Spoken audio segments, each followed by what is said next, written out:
Good morning, everybody. It's Dave here with a brand new episode of the Dave's Gone By Facebookio, Podcastio, Programmio of the stream. Yeah, it just gets longer. And I took away the word radio because I don't even say radio anymore. It's like the Purim spiel. It's like the Purim spiel, my wife says. Yeah, come on over by the mic. I gotta come slow. That's what he said. Oh, thank you. How many cups of coffee did you drink today? I'm drinking my second cup of coffee, my third cup of prunes. It's very exciting. Tony is already joining us. This means I'm already. I should start the music. Tony's our friend who gives us the little thumbs up.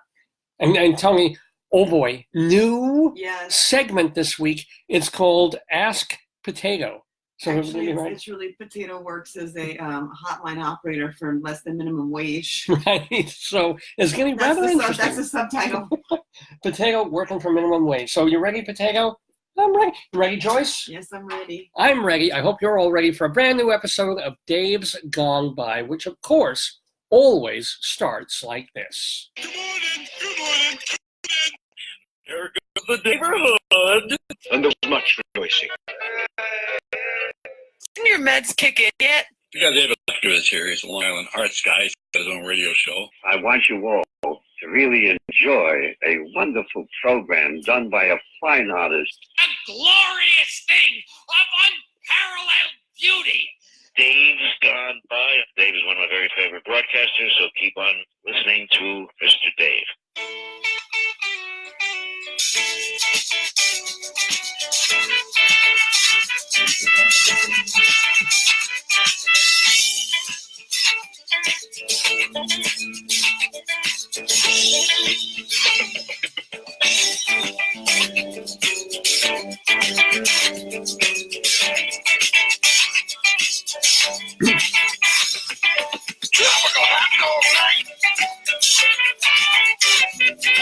Two flamingos in a fruit fight. Every color of day.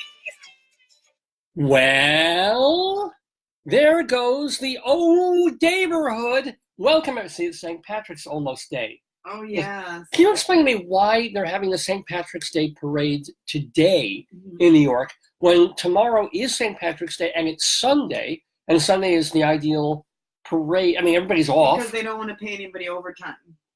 Oh, you think Saturday is less overtime than a Sunday would be? Also, what I don't understand is how come you're very far away today. Why are you so far over? Over from where? You're not even that far. No, but what I don't understand is how the Long Island Railroad said they were going to ban alcohol on the trains. Yeah. I'm like, for real? Well, if you carry it in the bag, are they going to... I don't know. I mean, they said they're going to ban it. I don't know what that meant. I mean, that would be a blessing because I have to be on the rail today, and I'm coming home tonight after a show. Ooh. So it would be very, very nice if I'm not surrounded by incredible... Well, they're going to be drunk. It's not going to be drinking on the train. St. Patrick's Day is very important to me. You're not... Why? I got my first temp job on St. Patrick's Day. Did you really? Yes. Well, and that was which? That was... I mean, when I worked with Irene Cohen in the agency, and I was trying to pay for a very expensive master's degree, and then I wanted to work, and I went in there. Then my counselor called me in, and she said, "We have a job for you." And I was like, "Yay!" And then I went out, and I heard.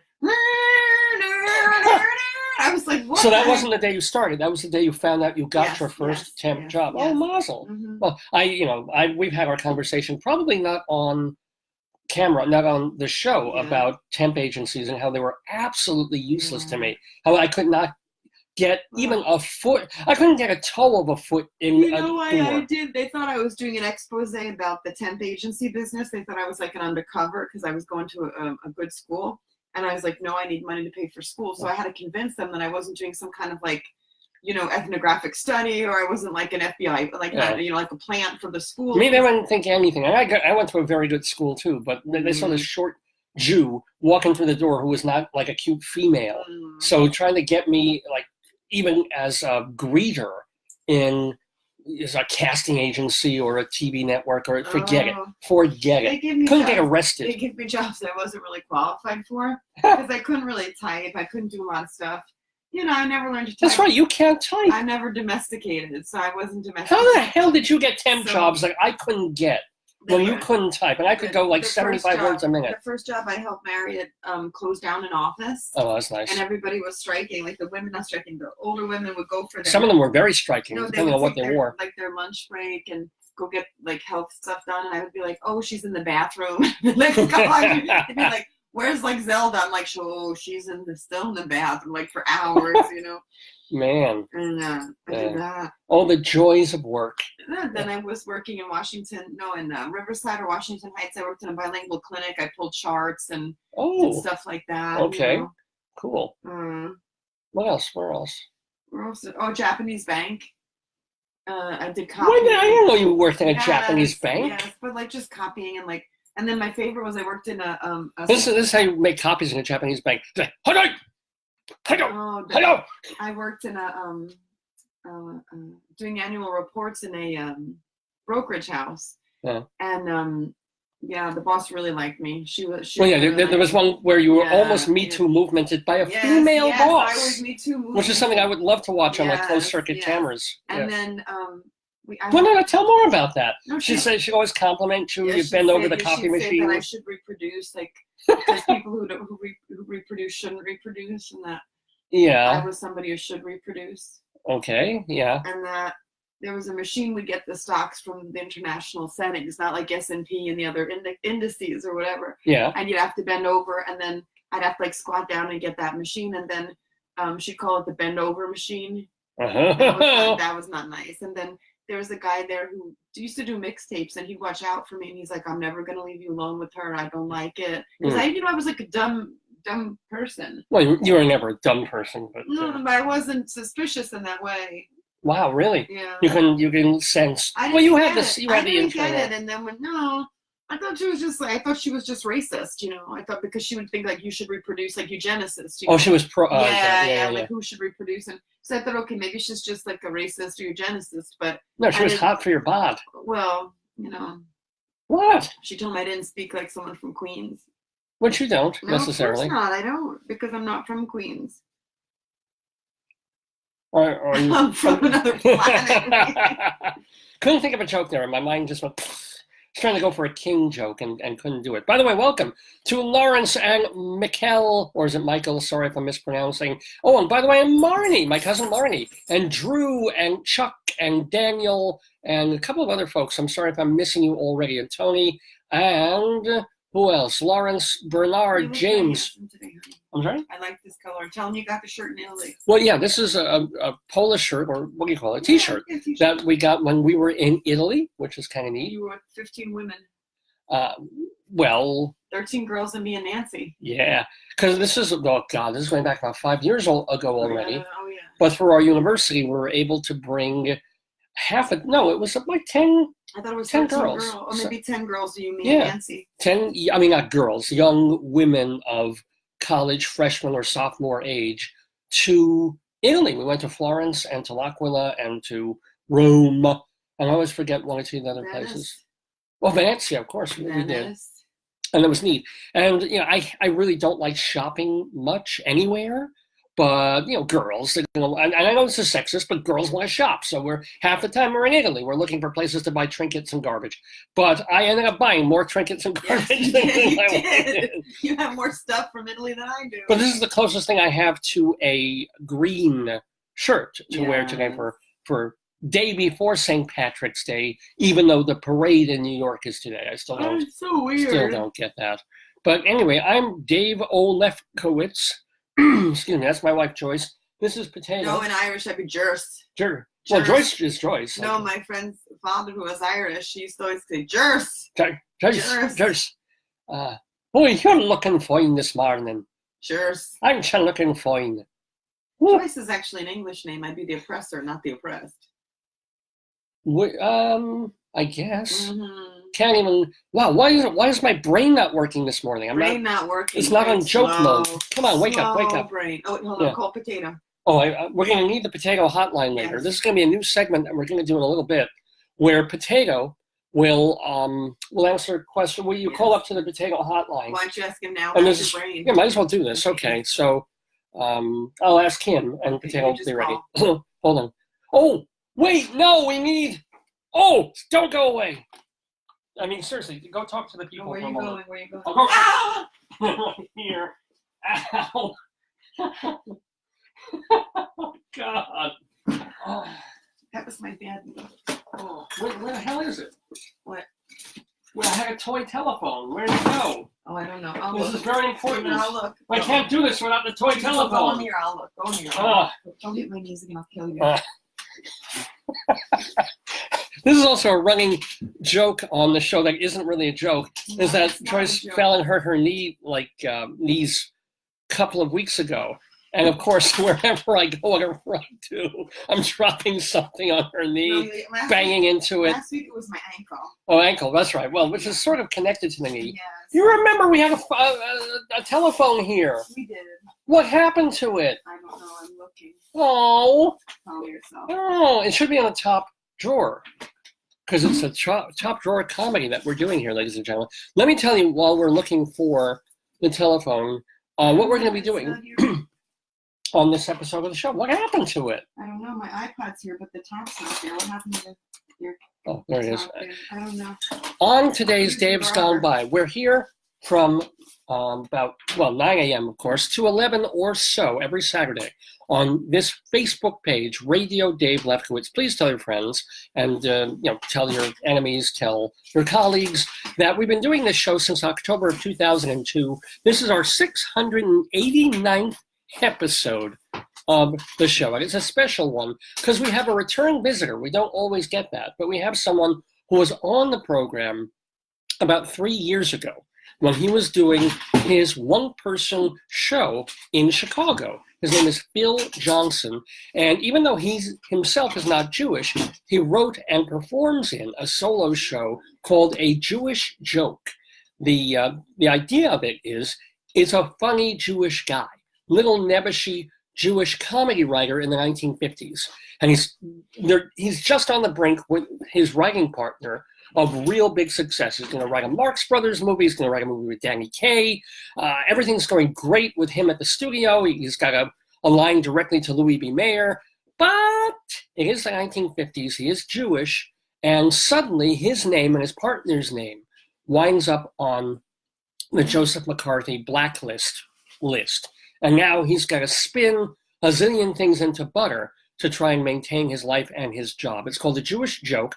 Phil Johnson, he talked about it 3 years ago on this program, but now he's doing the show off-Broadway in New York at the Lion Theater on Theater Row, now through the end of March. You guys can go see it. Do you think you want to see it, not want to see it? You can go and listen to the old interview with him, or we sent Rabbi Sal Solomon to, since it is a Jewish joke, to go interview Phil Johnson on the set of A Jewish Joke. New topics, new questions, new fun between the two of them. It's going to be really great. So today on Dave's Gone By, brand new interview with Phil Johnson of A Jewish Joke off-Broadway, featuring the one, the only, the Jewish Rabbi Sal Solomon. So that's happening today. And also on the program, we've got Greeley Crimes and Old Times, Inside Broadway, story time with more of, and I do apologize for this, but we have been going through this book about New Jersey, past and present. Yeah, the horror, and a Colorado Limerick of the Damned for Highlands Ranch. So a lot of cool, fun stuff, as long as I don't accidentally break my wife's leg in the process. Where the hell? You remember it? I do, but it used to be. There was like a Mattel toy phone. It was beautiful. Just pretend. Here, ask Potato Wife. All right. Well, okay. I'm going to talk to Potato now. I'm going to do like the Shelley Berman phone. Okay. It's like, bling, bling. Hello. Bling, bling. Hello. Oh, hi. Is this Ask Potato? Is this Potato Hotline? Who are you? Hi, my name's Dave, and I do a radio show, well, a podcast show every Saturday. Too much talking. Hold. Do you know the way to San Jose? Boom, boom, boom, boom, boom, boom, boom, boom. Hello, ma'am? Oh, yeah. Not a ma'am. My name is Dave. Dave? Yes. Yes, hi. ma'am. Anyway, I'm doing this podcast show. I do it every Saturday. Yes. And Yes. make sure Please it's on hold.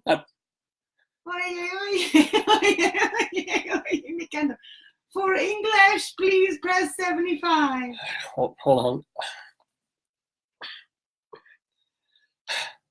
Hello? Yes. Ah, hi. Ma'am? Yeah, no, it's yeah. Anyway, I have a question about where I've lost an item What? apparently that I need. It's an Is it old. worth more than 2 cents? Yes, it probably Please is worth. hold. I want to pass you on to my supervisor. Okay. Hello, ma'am. Yeah. Hi. Yeah. But lost item question You for. lost your eye? No, I lost item. I know losing an eye for. What? for you. What? Anyway, it was a telephone that I had, I guess, when I was a child. It was a toy. Too long. Too long. Do I have to? Hello? Click, Hello? click. Oh, again. Potato hotline, ridiculous. Bring, bring. All potatoes are busy serving other customers. Please hold. You are number 3,972. We value your opinion as a customer. Please hold on. Oye, oye, oye, oye, oye. Hello? Oh, hello? Click, Hey, hello? click. One more time.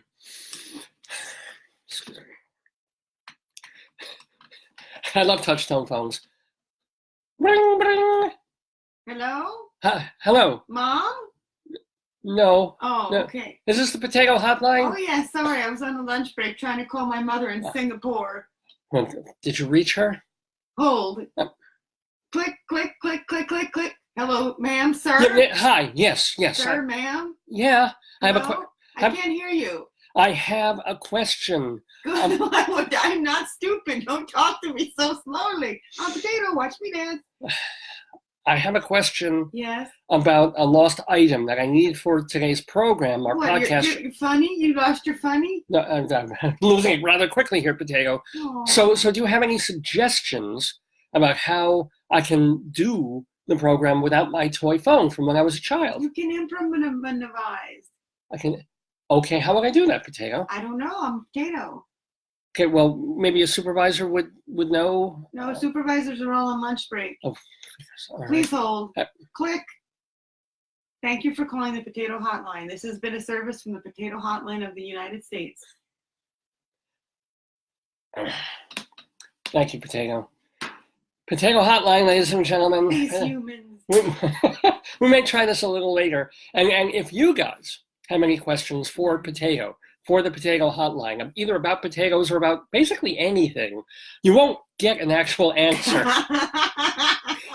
But you will actually connect to a real potato, to a tuber, and we can broadcast that live on the air. So think of your questions. You can message me right here at the Facebook page, Radio Dave Lefkowitz. Radio Dave Lefkowitz is the Facebook page, and we'll get you right to our Potato Hotline. Yeah. I think that worked rather intentionally horribly, which is what was supposed to happen. I don't know what happened to my phone, though. I don't know. Very upsetting. We had it like 2 weeks ago. Who knows? Very sad. Very, very sad. I thought it would be in here, but it's not. Anyway, what do we want to talk about? We're talking about a little bit about St. Patrick's Day. We talked about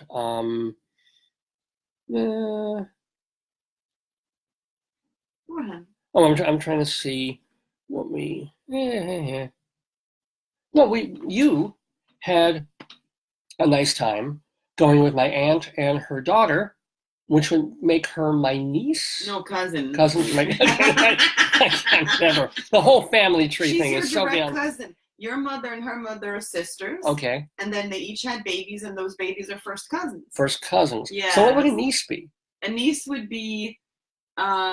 It's a spice you put in certain No, a niece holiday things. would be like Adam, like the Alex and Joe. Would your Wait. cousins.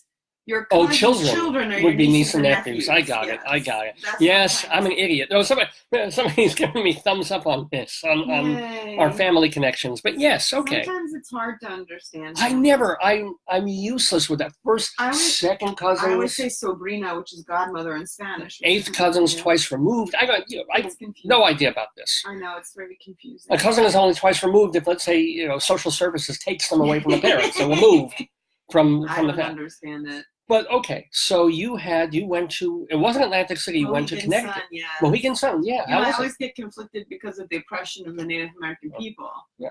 So, Well, they're getting it back in your hard-earned they're- gambling dollars. I'm sure that, well, you know, not all the tribe is getting it. Some of the tribe gets it. It's Well, like the every mafia's industry. getting it, obviously. But so, did you have a good time? Do you think there's like the mafia, like the Italian mafia?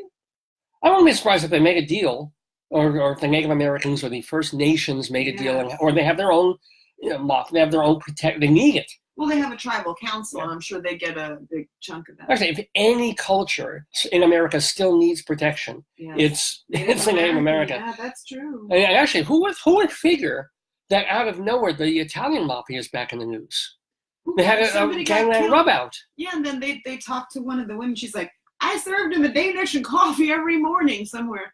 He was from Staten Island, yeah. Wow, man. Yeah, Yeah. I mean, he was apparently one of the quiet What was mobsters he? behind the scenes. I didn't really read all the stories about it. Some guy, Calvi or Cal. I'm I told you about my Aunt Helen and Gotti. They wanted to be on the Gotti trial. And so my Aunt Helen's Austrian, but she married an Italian, so her last name's ethnically Italian. yeah. So then they're thinking, oh, she's going to be pro-Italian. And she was in her 70s, you know.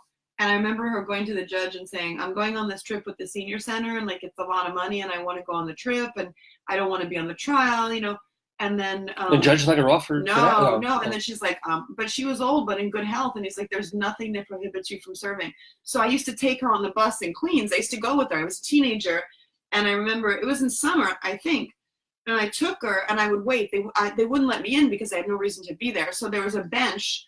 Like in the court building, there was a seat, but it was before the metal detectors. So I used to sit there and watch all the paparazzi, like hundreds of them, swarm in. And I was like, oh, I hope my Aunt Helen's not on that trial. And she couldn't tell me. And at the end, I was like, Aunt Helen, were you on that trial? She said, take a guess, you know. She was? She was on one of, I think, the big mafia. I mean, she's dead now. Yeah, so is it well, like you can say that she was on that? because Wow. her name was an Italian name. I guess they figured she'd be pro. Well, at least the yeah. defense would have wanted her on the. Oh, I didn't think. I thought maybe she got selected, but then one of the lawyers No, got because her I on. kept saying, I didn't. You know, when you're a kid, I didn't. Well, know wait a minute. If she was on the Gotti trial, wouldn't that have lasted like weeks? Yes, I kept taking her on the bus every day. I must have been. That's why I'm thinking it's summer. It was or one of the gangsters that was summer, because I remember it was hot, and we go on the bus every morning, and I would take her, and then I would wait there, and at lunch she would go with the other lunch people, like they would have their you know, the lunch. I guess the jurors would go. I didn't go because I wasn't a juror. I would go get my lunch, and I would go back, and I would meet her, or sometimes people, I guess Joseph, like her kids, someone would pick her up. But I remember every morning it was like, we have to get this early bus to get to the courthouse. Yeah. That's wow. And I don't even, to be honest with you, I don't even know where the courthouse was. I just know we took a series of buses. Because when you're a kid, you don't know. I just went with her, but I didn't. Man. I mean, I was probably not a kid, but I remember thinking, like, all this paparazzi, and I didn't understand it, you know. And I was like, they're all going in every day, and they're all coming out, and they're interviewing people, and everybody's in a good suit in the hot summer or the hot weather. Yeah. Man. Yeah. Closest I ever got knowingly to that whole, to the mafia thing, to mafiosi and families and stuff. First of all, I'm sure I've eaten in a couple of restaurants in the village, like these Italian, that nobody else was there eating. Everything up on one road where I live it's all social clubs. They're all fronts. Yeah. But it was also when I worked in an art gallery on Broome Street in the village, and you're responsible for your own garbage. It's sort of like, you know, really? Yeah, you've got to get rid of. Out here, yeah. And so we had to call a place to like take our garbage once or twice a week. And so this guy comes up, and you could so tell that he was just a big doofusy Italian guy, not a made man per se, but he had the ring. But this was a guy who was connected. I mean, it was obviously I love it. So definitely mobbed up in terms of they control the sanitation. Or you can even just look like it and then enforce. I would do that. Like, we're watching that good movie on Netflix where the head of the drug ring is like this unassuming tiny little guy, you know. So you could just fake it, you know, just fake it. This guy could have been. I mean, I don't think he was faking it. We got him out of there as quickly as 10 minutes. Shook hands, like, we'll take our garbage, we'll pay you. Okay, go away. It's like, you know, we were just literally shaking bricks while this guy was in the room, and we knew that we would never ever stiff him on a bill. Good to know. Yeah, man. Wow. Anywho, how did we get to talk about Italians on St. Patrick's Day? Yeah. Well, because we're talking about how do we get to the mob and John Gotti when we're talking about Mohegan Sun and your trip to. I don't know. Now, did you gamble at all? Did you have any? I did. I just gamble a little. For me, it's like the shiny things. I'm like, oh, shiny, you know. Yeah. But I bought myself a cheap ring because I wanted it, and I knew it would last longer than my money's. There you go. Well, very nice. I Absolutely. do that when I get a Starbucks card. I always buy a cup or something because I know after the card's gone, I'll have the cup. And you can just you'll have the cup refill forever. Yeah. So how is Mohegan Sun compared to some of the? Because we've been to Las Vegas and we've been to Atlantic City years ago. It's very like. Well, we went. Don't forget. So we went on a weekday. And it wasn't crowded. It's really spacious. It's nice. They have nice, like a little mall attached with nice shops, like, you know, Sephora. They have an outdoor, like Denali, like some good shops. Oh, okay, good. So you could do shopping as well. I was surprised, and you know, I met the love of my life there. Oh. So Joyce comes back from this trip. Yeah. And it's literally back and forth in one day. It's not even as far as Atlantic City because it's Connecticut. What was it, like an hour and 20-minute drive or something? I think it was over 2. Was it over 2? Yeah. Okay. Well, still. All right, go to the bathroom because I want to tell them about. And don't use his name in vain. I'll be. But first of all, you just saw a TV commercial with him, right? No, I just saw an ad, and then. What do you mean, a print ad? Print ad. And I went to take a picture with it, and then we went to those signs that digitally move. And as soon as I went to kiss the sign, he vanished. We waited like 10, 15 minutes. It cycled through all of them. He was gone. Oh. Yeah. Well, because by the time you were there, he had already but he remained. Come and gone. He was playing at Mohegan Sun, this person I'd never heard of. Can you play them some of his music? I could probably get away with a little bit if Sony and Facebook would let me. I'm just typing some stuff on YouTube here, hoping that'll give me something to watch. Okay, I've got to lower the volume so that. Oh, good. We can get right to it. So there's this fella. He's apparently extremely well known in Asia, and his name is Hakken Lee. You know, kind of like Hakken Flem. He's Hakken Lee. He's looks a lot younger than he is. I think he's 50s or even 60s. But you know how Asians, if they still have their hair, they can literally look 25 years old perpetually. So he does. And Joyce, in sort of a joking way, discovered this man after 8 million Chinese people have discovered him. He's really well known over there. And he's doing his 30th anniversary tour. And he came to Mohegan Sun, so they were advertising, they were promoting that still on their billboards, I guess, even though it was a couple of weeks ago that he'd been there. And so Hakken Lee, Hakken Lee, Lee, which is kind of, I mean, the amazing thing is if you look him up on Wiki, his full name, his birth name was Hakken Lee Hakken. So it's sort of like, he's Hakken Lee Hakken from Weehawken. He does mostly ballady kind of love songy, Aznavour-ish, in an Asian kind of a way, music. It's very pleasant. It's very nice. Some of it is more interesting than others. There's one song that I actually almost kind of like. But Joyce, and I'm assuming this was just mostly a goof, she came home and she said, I'm in love. I'm leaving you, Dave. It's been a good 21 years, but I found the next man in my life. He's Hakken Lee. And we just listened to hours of his stuff on YouTube. She was explaining just how beautiful he is. I mean, he's not a bad-looking fella at all. But when she first did it, I couldn't tell whether she was joking or not. This is her way that she'll, tease me a bit now and then. And she really made it sound like, he's such a heartthrob. He's so gorgeous. He's so amazing. And I love his music. And every song that we would play, this is my favorite. This is my favorite. Until I started to realize, no, she's messing with my head. So let's mess with your head a little bit and play just a little of the great Hakken Lee. 做錯事啊！咁見阿 Sir 你個呢排啊，俾你聽我嗰時唔係你都唔信啦，係嘛？咁啊到後尾即係畢咗業之後啦，咁啊大家成為咗好朋友啦，咁啊從來都冇機會咧可以喺個台度咧一齊唱歌，咁我哋邀請佢過嚟紅館同我唱，佢又唔肯，咁啊就話一定要等啲大日子咧先至可以有機會 I feel like I'm back on WGBB again. Let me find some Hakken Lee singing. Oh yes. Hold on, I've got to find him. We had so much. Oh, let's do yes, the great concert that he did. It was beautiful. He talks a lot too. I don't.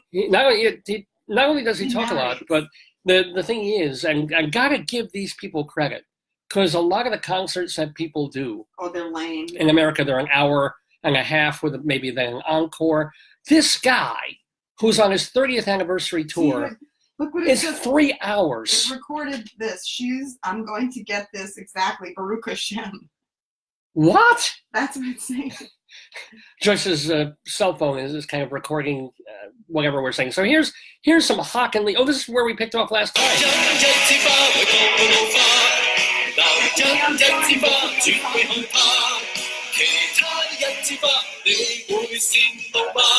Oh yeah.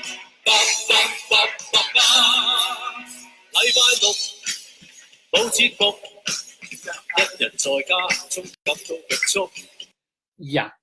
That's just 30 seconds worth of the 3+ hour concert that Hakken Lee did on his 30th anniversary. So what made you just... I just thought he was so neat. I said, like, number one, he looks neatly attired. Deborah thinks he has bad acne and was wearing a lot of makeup.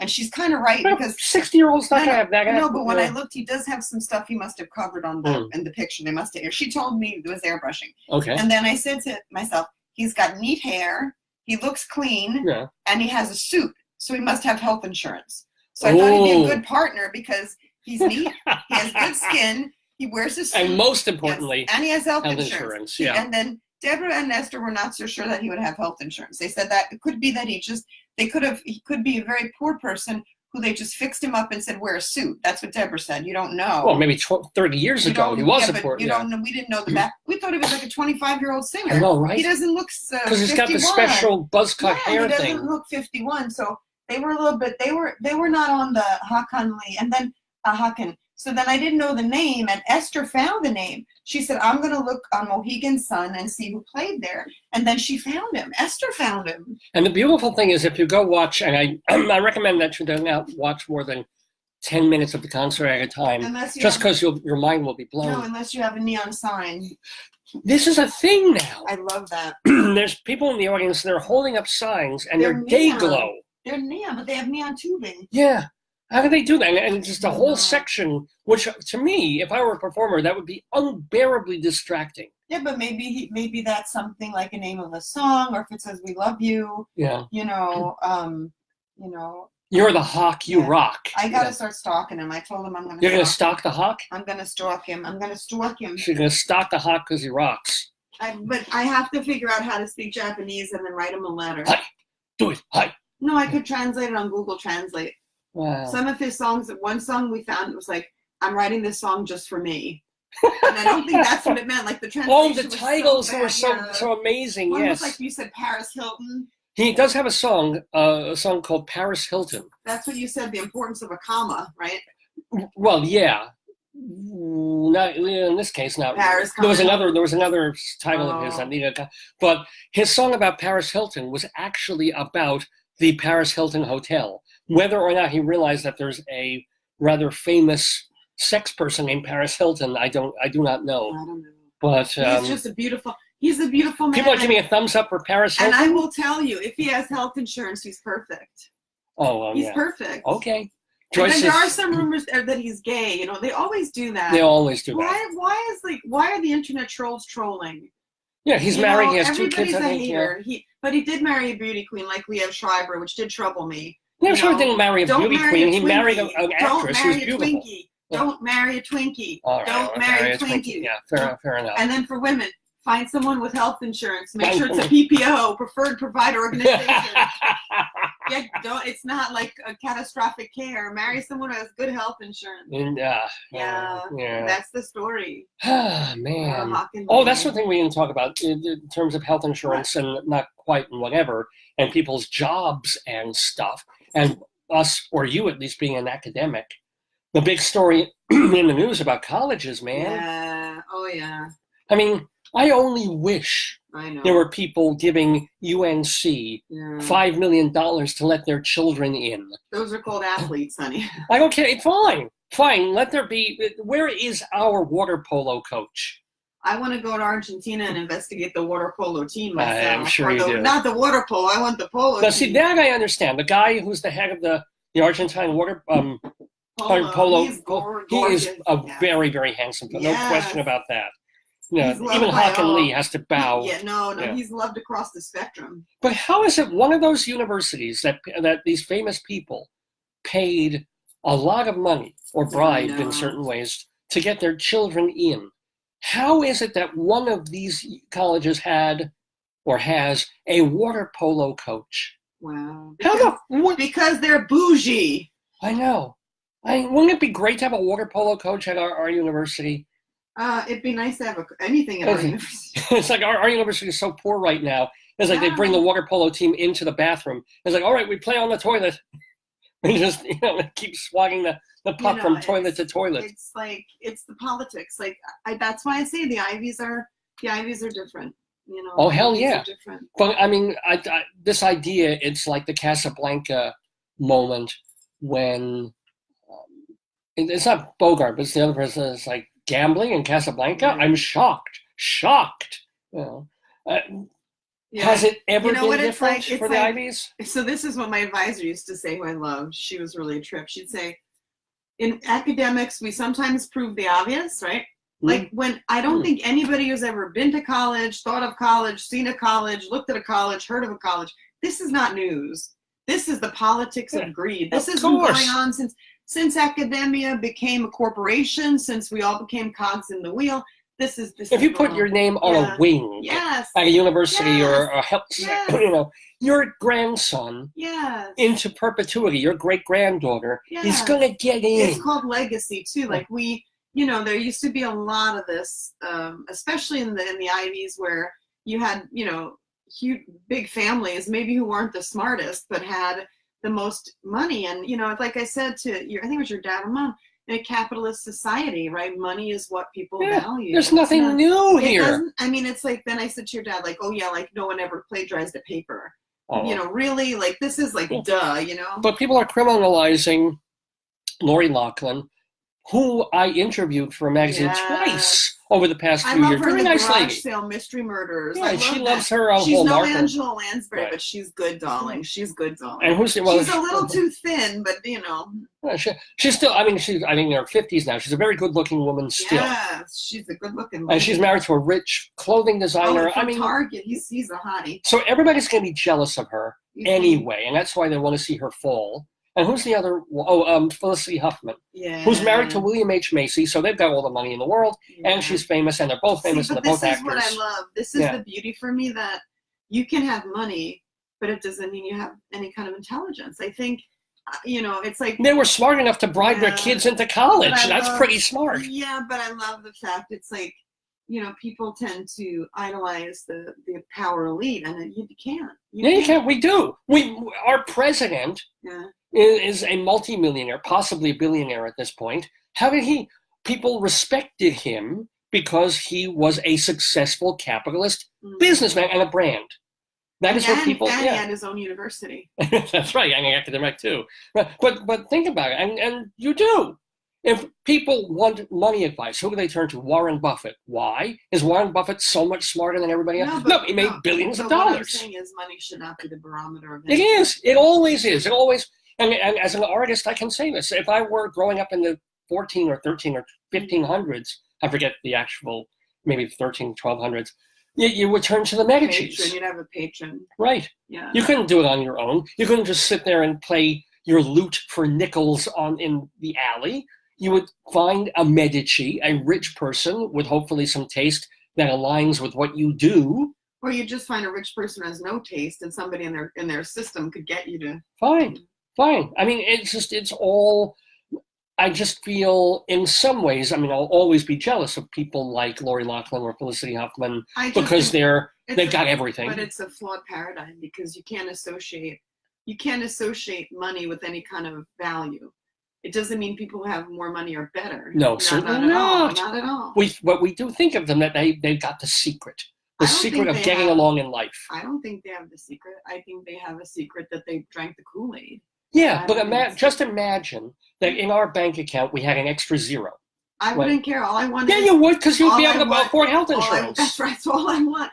But if we were in a society that actually valued citizenry and people, we would give health insurance to people. If so, vote Yeah. for Bernie, right? Yeah, listen, I mean, we have, Sweden, we have Canada, we have the UK, we have even some of the pension system for older adults or people with health stuff in Italy is better. I know. And these are countries with super aging. It's like, really?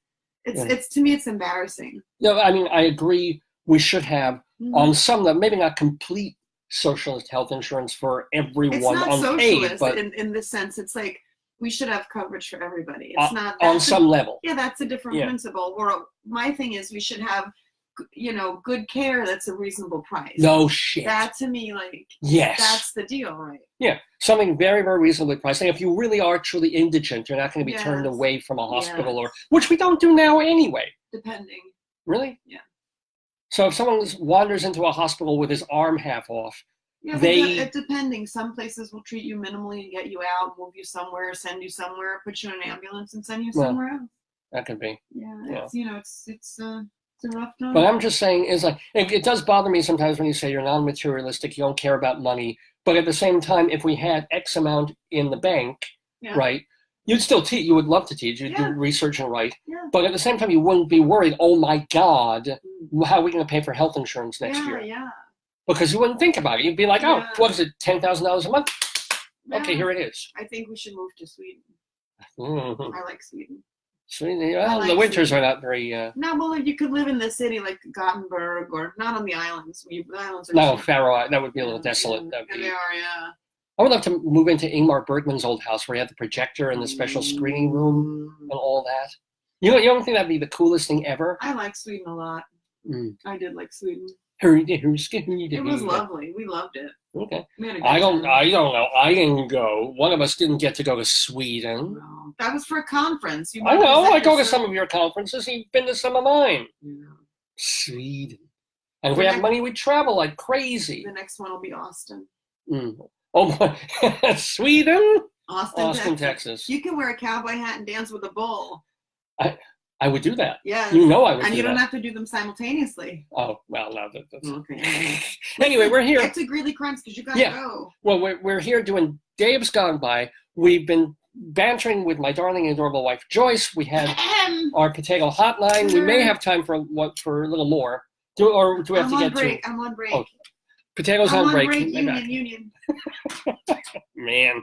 But we Please have so hold, much please on hold. Dave's Gone By today. We've got Colorado Limerick of the Damned, story time with more of New Jersey. We have Inside Broadway, where I'll review a couple of shows, and what else? And of course, Phil Johnson of the off-Broadway show A Jewish Joke returns to the Daverhood to chat with Rabbi Saul Solomon. It's going to be great. We've got, and by the way, welcome to Steve and Karen and David from my high school, and Wayne and Claudia and all the other folks who have been tuning in already for Dave's Gone By. But before we get to all of that, one of the things that we do love to do every week here in the Daverhood has to do with two stories that come out of the newspaper back in Colorado, where we've been living for about 10 years. Where's my Greeley Tribune?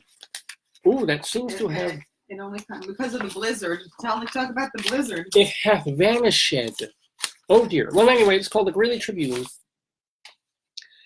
One column that they do every week is called Cop Log, and it's phone calls that come into the Greeley Police Dispatch from people who need help, and sometimes they need help in ways that they need a can't lot even of imagine. help. They need I a lot of think help. that them needing help is like the understatement of the whole deal. Yeah. And the other thing that the other column is called Greeley 100 years ago, where they go through the newspaper literally back in 1919 and pluck out some of the most cool, Some of the weird, gems, nostalgic, the gems. I like that. The gems. The gems from 100 years ago. So we mash those two up. We do a mashup of Cop Log and 100 years ago into something called Greeley Crimes and Old Times.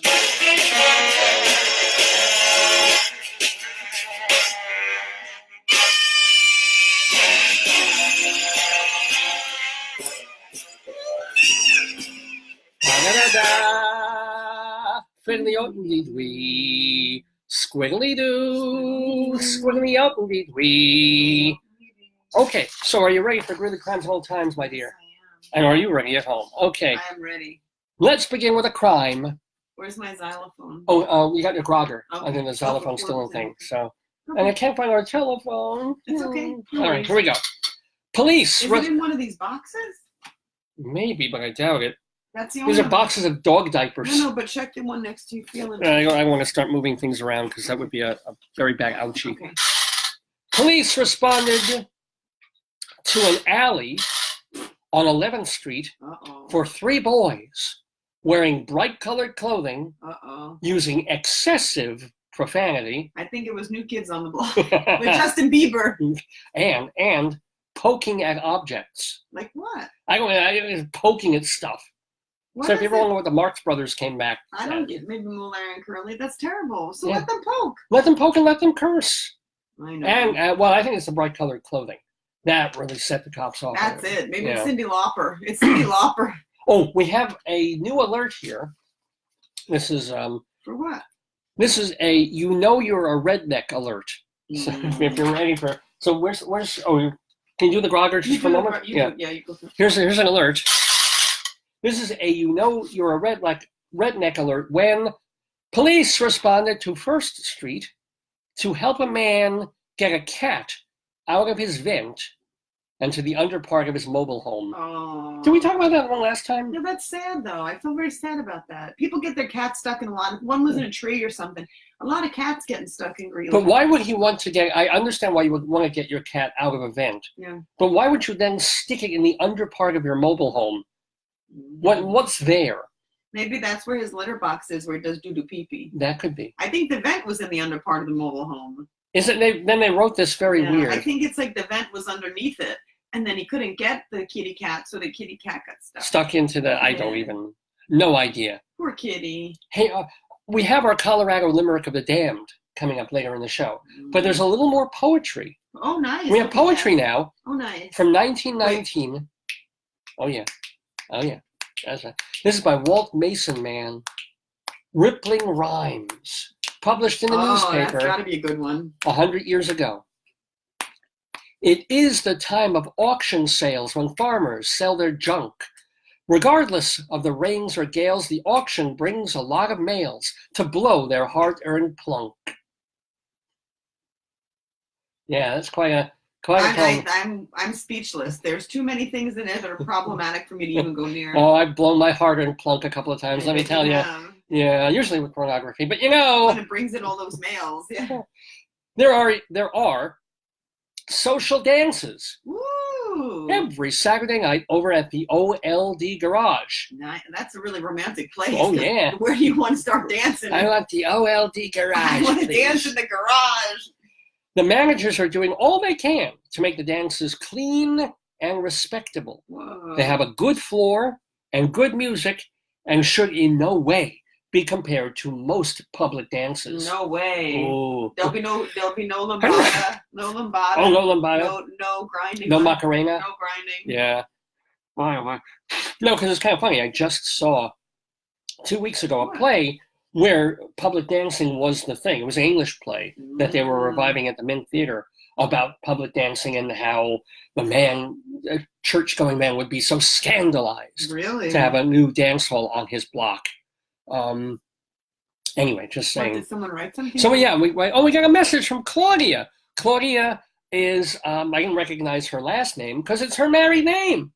So she is formerly, remember me from Hewlett High School. Aww. My last name, I'm not going to say on the air, but hey, Claudia, welcome to you. She was one of my favorite people at Hewlett High School. Yay! Whoa, is there any hanky-panky? There was I didn't do any hanky-panky at Hewlett Was there High. any hank or pank? The only hank or pank was me blowing my heart and plunk. Oh, yes. Good. If you know what I'm saying. Yes, I do. I'm sure you do. And welcome also to Rick and to Wayne. Oh, I like that name, Wayne. Wayne's World. Wayne Wood, party time, excellent.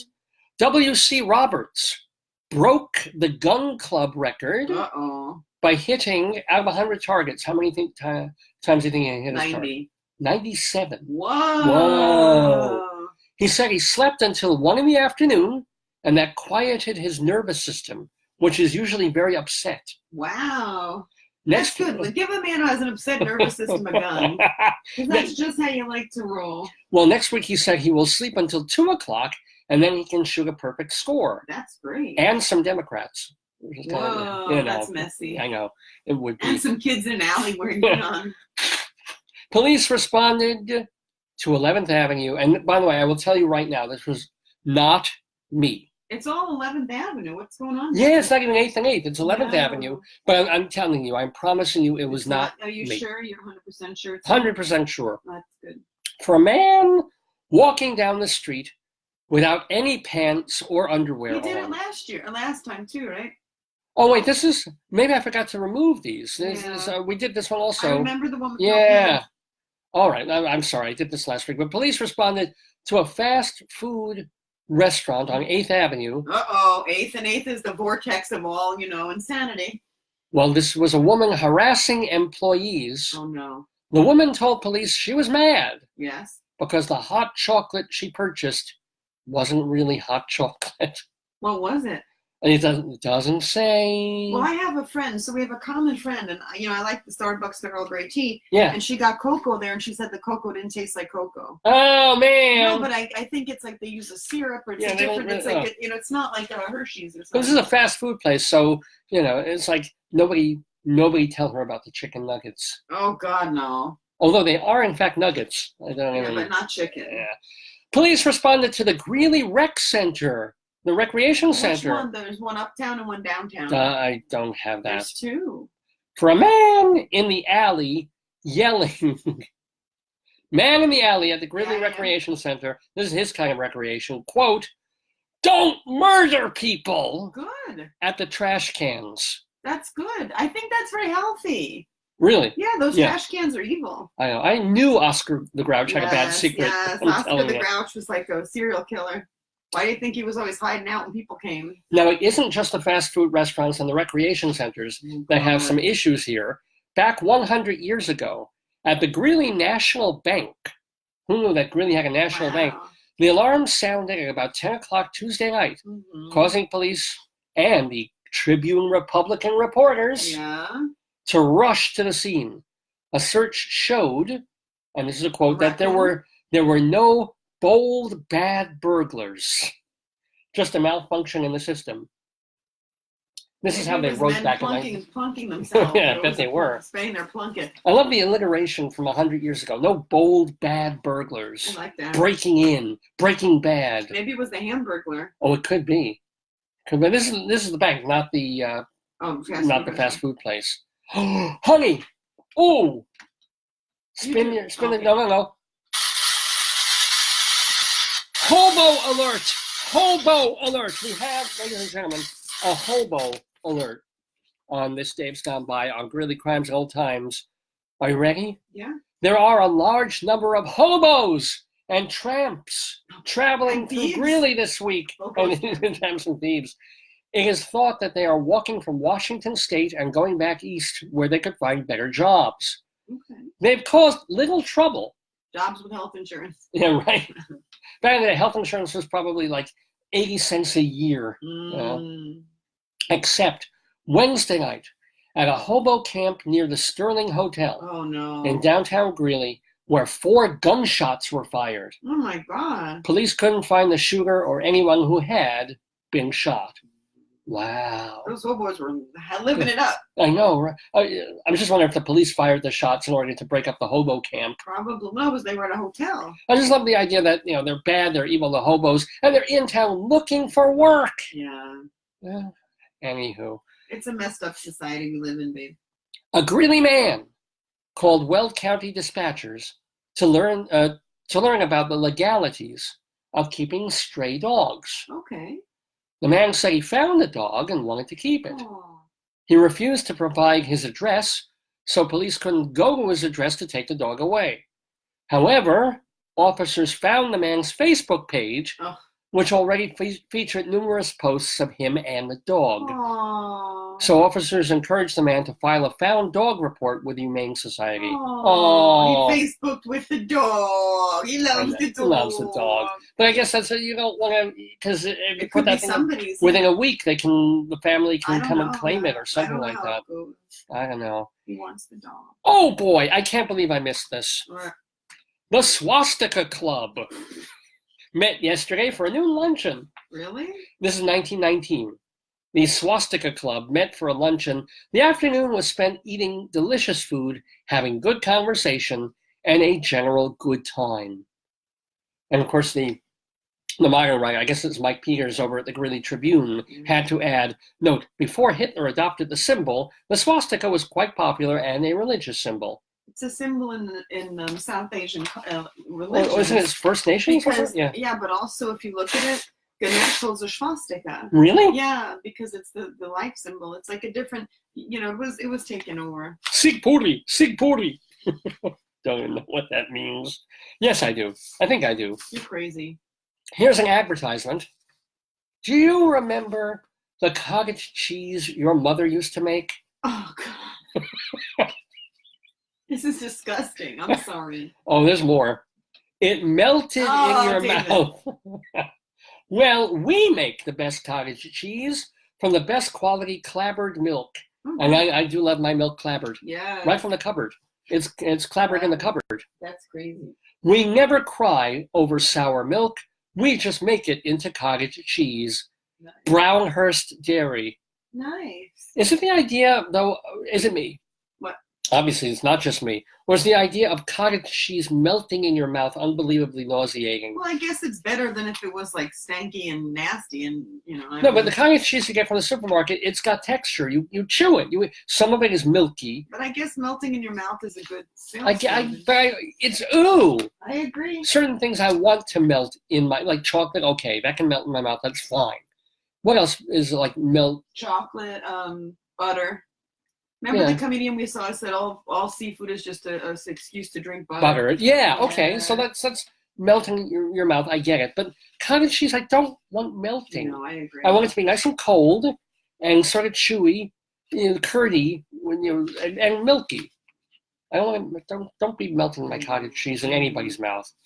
All right, we have an elsewhere in our Greeley Crimes and Old Times. We're going to go elsewhere for this one. Are you ready, babe? Yeah. Because what we do is, even though all of these are from Greeley either 100 years ago or a week or two ago, we do go outside once a week for news from elsewhere in the region. For example, Taylor, Michigan.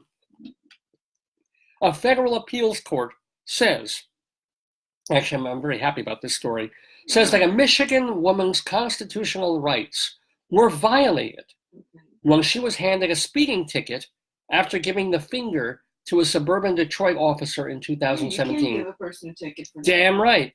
The decision means that a lawsuit by Deborah Cruz Gulyas can proceed. Wow. And this was unanimous vote Yeah. on Wednesday. The court said that Officer Matthew Menard, quote, should have known better. He was Even- Matthew Madard. He was mad. mad. Matthew retard, really. No, I guess he just, what do we say? Absolute power. Corrupts. You Well, here's give the a gun and no shield. Even if the driver was rude, Menard stopped Cruz Gulyas and wrote her a ticket for a lesser violation. But when the stop was over, Cruz Gulyas raised her middle finger. Menard pulled her over again and changed the ticket to a more serious speeding Wow. offense. Cruz Gulyas sued, saying her free speech rights and her rights against unreasonable seizure Yeah. were violated. So you can give the finger to a cop, which I guess is a I still wouldn't recommend it, And especially if you're not white. Is that new? If you're not white, you don't know. You Yeah. drive to the police station. If your brake light's out and they're coming to tell you, you drive to the police station. Yeah. So, oh man. Anyway, but that's a Maybe, good news. yeah. That's a good Mhm, thing for. It'll probably get to the Supreme Court that Trump has now stocked to the right, mhm. and that the rapist will overturn it. But Yeah. whatever. For now. Isn't that always the case? For now. So not that I have anything against most police, but just for the fuck of it. No, but you have freedom of speech, right? That's an Damn right. Yeah. to- That's an inalienable right to give a finger to whomever you wish. You know? I mean, it doesn't surprise me every time I see a meter maid and somebody, giving a ticket. They say a lot of things that aren't like, Sunday school best. So Oh, of course, yeah. I was like, whoa, that's a little bit. I mean, if I caught a meter person Yeah. doing my car, I mean, they would get every expletive in the book up until the point when they would call a real cop. I've seen it. Yeah, yeah. They even didn't they have a TV show? Oh, yeah. What was it called? Parking violations or Yeah. parking meter, parking bureau. Yeah. And basically the whole excuse is for people sitting at home to watch people get really, really angry and upset and curse at low-level cops, basically, and because they know you can scream and curse and whatever, and the cops used to it, and they're like, yeah, here, pay this, it's on your windshield. If you start getting physical, I'll just call someone, have you arrested. I'll taser you. Right. Yeah, basically. I'm sure they have some kind of weapon. They have guns and tasers. Yeah. So, but up until then, you're allowed to scream and curse and do whatever. We'll put you on camera, and you vent, and I make my quota, and the government gets its money. It's a win-win for everybody when someone gets a ticket on that show, essentially. By the way, it's a win-win for us because it's 10 o'clock in the morning Eastern time. Oh, Big Ten. Here in the Greeley, no, it's not really Greeleyhood. It's the Daverhood, coming to you from Long Island. We're on the East Coast for a while. That's why we're starting from 9 in the morning, going till 11 or so. Posture, East Coast. Yo, yeah. No, this is my real East Coast posture now. Protected by the First Amendment, ladies and gentlemen, and not reiterated, reinforced by the decision of the court this week. So yay, I'm Dave Lefkowitz. That's my darling and adorable wife, Joyce. We are doing the Dave's Gone By Facebookio, Podcastio, Programmio of the stream live on this Saturday, March 16th, day before St. Patrick's Day, 2019. We're calling this one Joking Jews because we will have the playwright and actor of the solo drama A Jewish Joke, which is playing right now not right this second, but this afternoon and this evening at the Lion Theater on Theater Row, off-Broadway. His name is Phil Johnson. Where is it? It's Theater Row. It's 410 West 42nd Street, so between 9th and 10th Avenue on 42nd Street. Easy to get to. Oh, yeah, totally. It's either 8th and 9th or 9th and 10th. Yeah, but that's a good marker, yeah. Yeah, 9th and 10th I think it is. Because it's one building, and they're redoing the building, too. They're doing all sorts of construction work on it, but there's still one or two theaters that are operational in this building, and one of them is the Lion Theater, where Phil Johnson is doing A Jewish Joke. He'll be talking to Rabbi Saul Solomon on this episode in just a little bit. Also, we'll have Inside Broadway. Also, we'll have story time with more of the history, past and present, of incredible, edible New Jersey. Yeah. Plus a Colorado Limerick of the Damned. All of that on Dave's Gone By to come. Thank you, by the way, to Claudia and Rick and Michael and all these other folks who've been posting and thumbing ups and other things on the show. So we'll do a couple more Greeley crimes, and then we'll move forward with other aspects of the show. But let's see, what else do we have to talk about in Greeley crimes and old times? Police responded to US 34 and Colorado 257. Wow. So they're responding digitally now, to numbers. After numerous people reported seeing a body on the side of the highway. Oh, God. Once on the scene, officers spoke with a woman who said she was just resting. Oh, my God. That would freak me the heck out. Yeah, the woman was walking to Loveland, and she declined their assistance because she was going from Greeley to Loveland. I would get a lift. Me too. That's a pretty good walk right there. That's probably a couple hours. Yeah. Plus, if she's resting by the side of the road and looks dead, she might need some TLC. Apparently not. Apparently she was just fine. Wow. God bless her. She's hardy. Coloradans are hardy. You fight them. That's right. You can kill a mountain lion. You can walk miles. You can nap by the highway. That's right. I'm going to take a quick nap by the interstate. Man. At the Sterling Theater in Greeley tonight will be the grandest array of vaudeville. There will be the actors from the Arctic featuring Eskimos and seals. Whoa. I would love to see that. Dot Marcel, who is the marvel of syncopated melodies, and how do you travel with seals? I don't I guess you have a lot of ice water. Mm. I'm serious. Or really cold water you just bring with you. Mm-hmm. Probably don't have more than 2 or 3 of them. Mm. That'd be excellent, though, to see a trained seal on a vaudeville stage. Huh. Or a tight seal, which is what a walrus likes. Oh. And, of course, Mad Miller and Company, a.k.a. the Crazy Man. That sounds like a really fun act. Oh, that sounds like a good time. Yeah, that sounds like a good evening of entertainment. And tickets range from 20 cents to a whopping 40 cents Wow. for the Sterling Theater grandest array of vaudeville. Oh, wow. And here, by the way, here's an advertisement from 1919. Still works today, ladies and gentlemen. Here's the headline, quote, and in capital letters. Mm-hmm. A child doesn't laugh or play if constipated. Oh, God. Oh, my God, David. That's what it said. The ad was for an over-the-counter... But that's true. It's probably very true. Well, yeah, if you're all bogged up, you're not going to be playing laugh and play. basketball and stickball or whatever they played back then. Wouldn't be in the alley, yeah. They play mustache wiffle ball or something in the 1919. Yeah. Like, after factory 14-hour-a-day ball. So the ad, though, was for an over-the-counter medicine called California Syrup of Figs. Probably tasted pretty good. Yeah. Fig syrup, I guess, like prunes and figs, they work on you. They're fibrous and they get you going. It's not Castoria, though. Yeah, no. Children cry for Castoria from the bowels. Oh my God, honey. Well, I'm just saying. You're insane now. Oh, that's Nicholas Slomaninsky, Yes, man. of course. One of the great ballads of all time. Anyway, shall we? Let's close with a Fort Lupton alert. Okay. Oh! I gotta play that then. You have it. Yes, we have our Lupton thing because whenever we have a story about Fort Lupton, I do not. Let's say it together. Fort Lupton. Lupton. Fort Lupton alert. Lupton.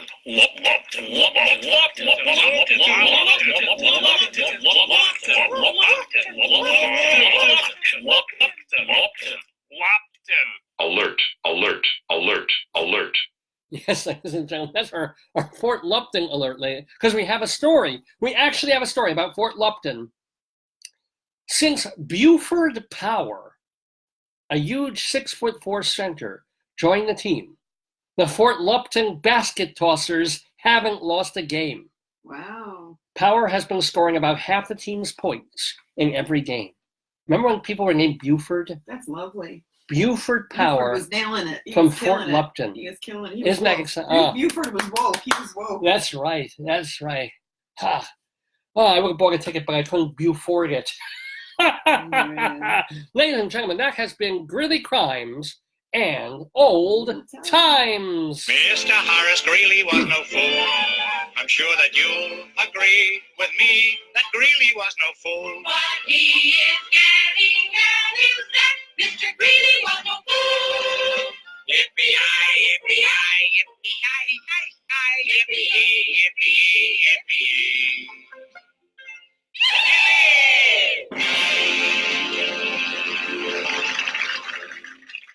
You know what's the freakiest thing?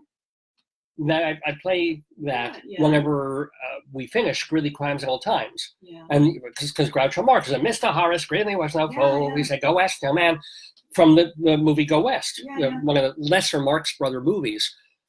Out of nowhere, Rabbi Saul and I went to see a Jewish joke playing off-Broadway, the guy who's going to be the guest on the show today. At the very end of the show, that's what they play. They play the Go West Young Man song from Go West. With Groucho going, Mr. Horace Greeley was no fool. Yeah, Did you clap? I was like, oh my God, I recognize this. You clapped it. I did. I got the clap, which I've been scratching incessantly.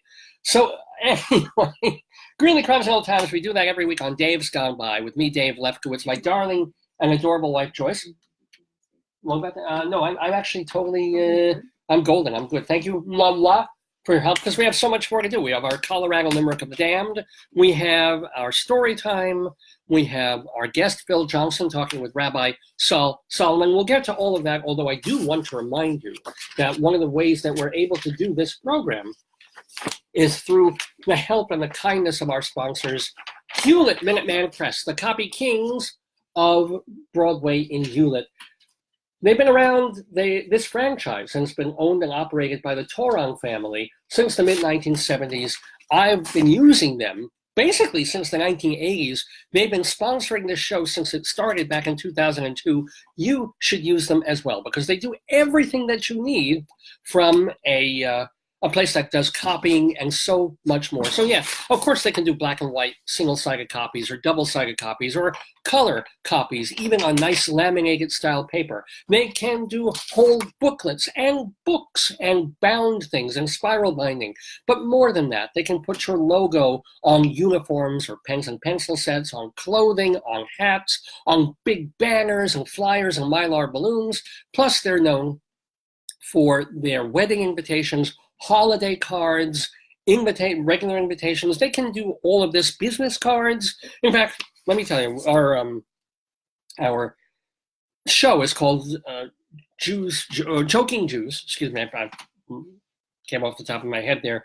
Joking Jews, because it's Rabbi Saul Solomon talking with Phil Johnson about a Jewish joke. So let's see, J, the letter J, Minuteman Press does journals. That is their specialty. So if you have to put together actual really nice looking journals, academic journals perhaps, or other kinds, Hewlett Minuteman Press is the place to go. And if you tell them Dave sent you, you get 10% off any job, big or small. So give them a call, 516-569-5577, 516-569-5577, Hewlett Minuteman Press. They are the copy kings. And well, I feel like a king. I always say this, but I do. I feel like a king every time I can get on this Facebook channel, do my show, share comedy and talk and culture with all of you. So it is the cultural part of the show where I love talking about New York theater, about Broadway, because I'm a theater critic, I'm an actor, a director, a playwright, a journalist, blah, blah, blah, blah, blah. Anywho, so I'd love to go to the theater and report back to you and review the shows that I've seen and also give you a bit of theater news. And boy, oh boy, we're now getting into the serious spring season, which makes it especially great to go inside Broadway.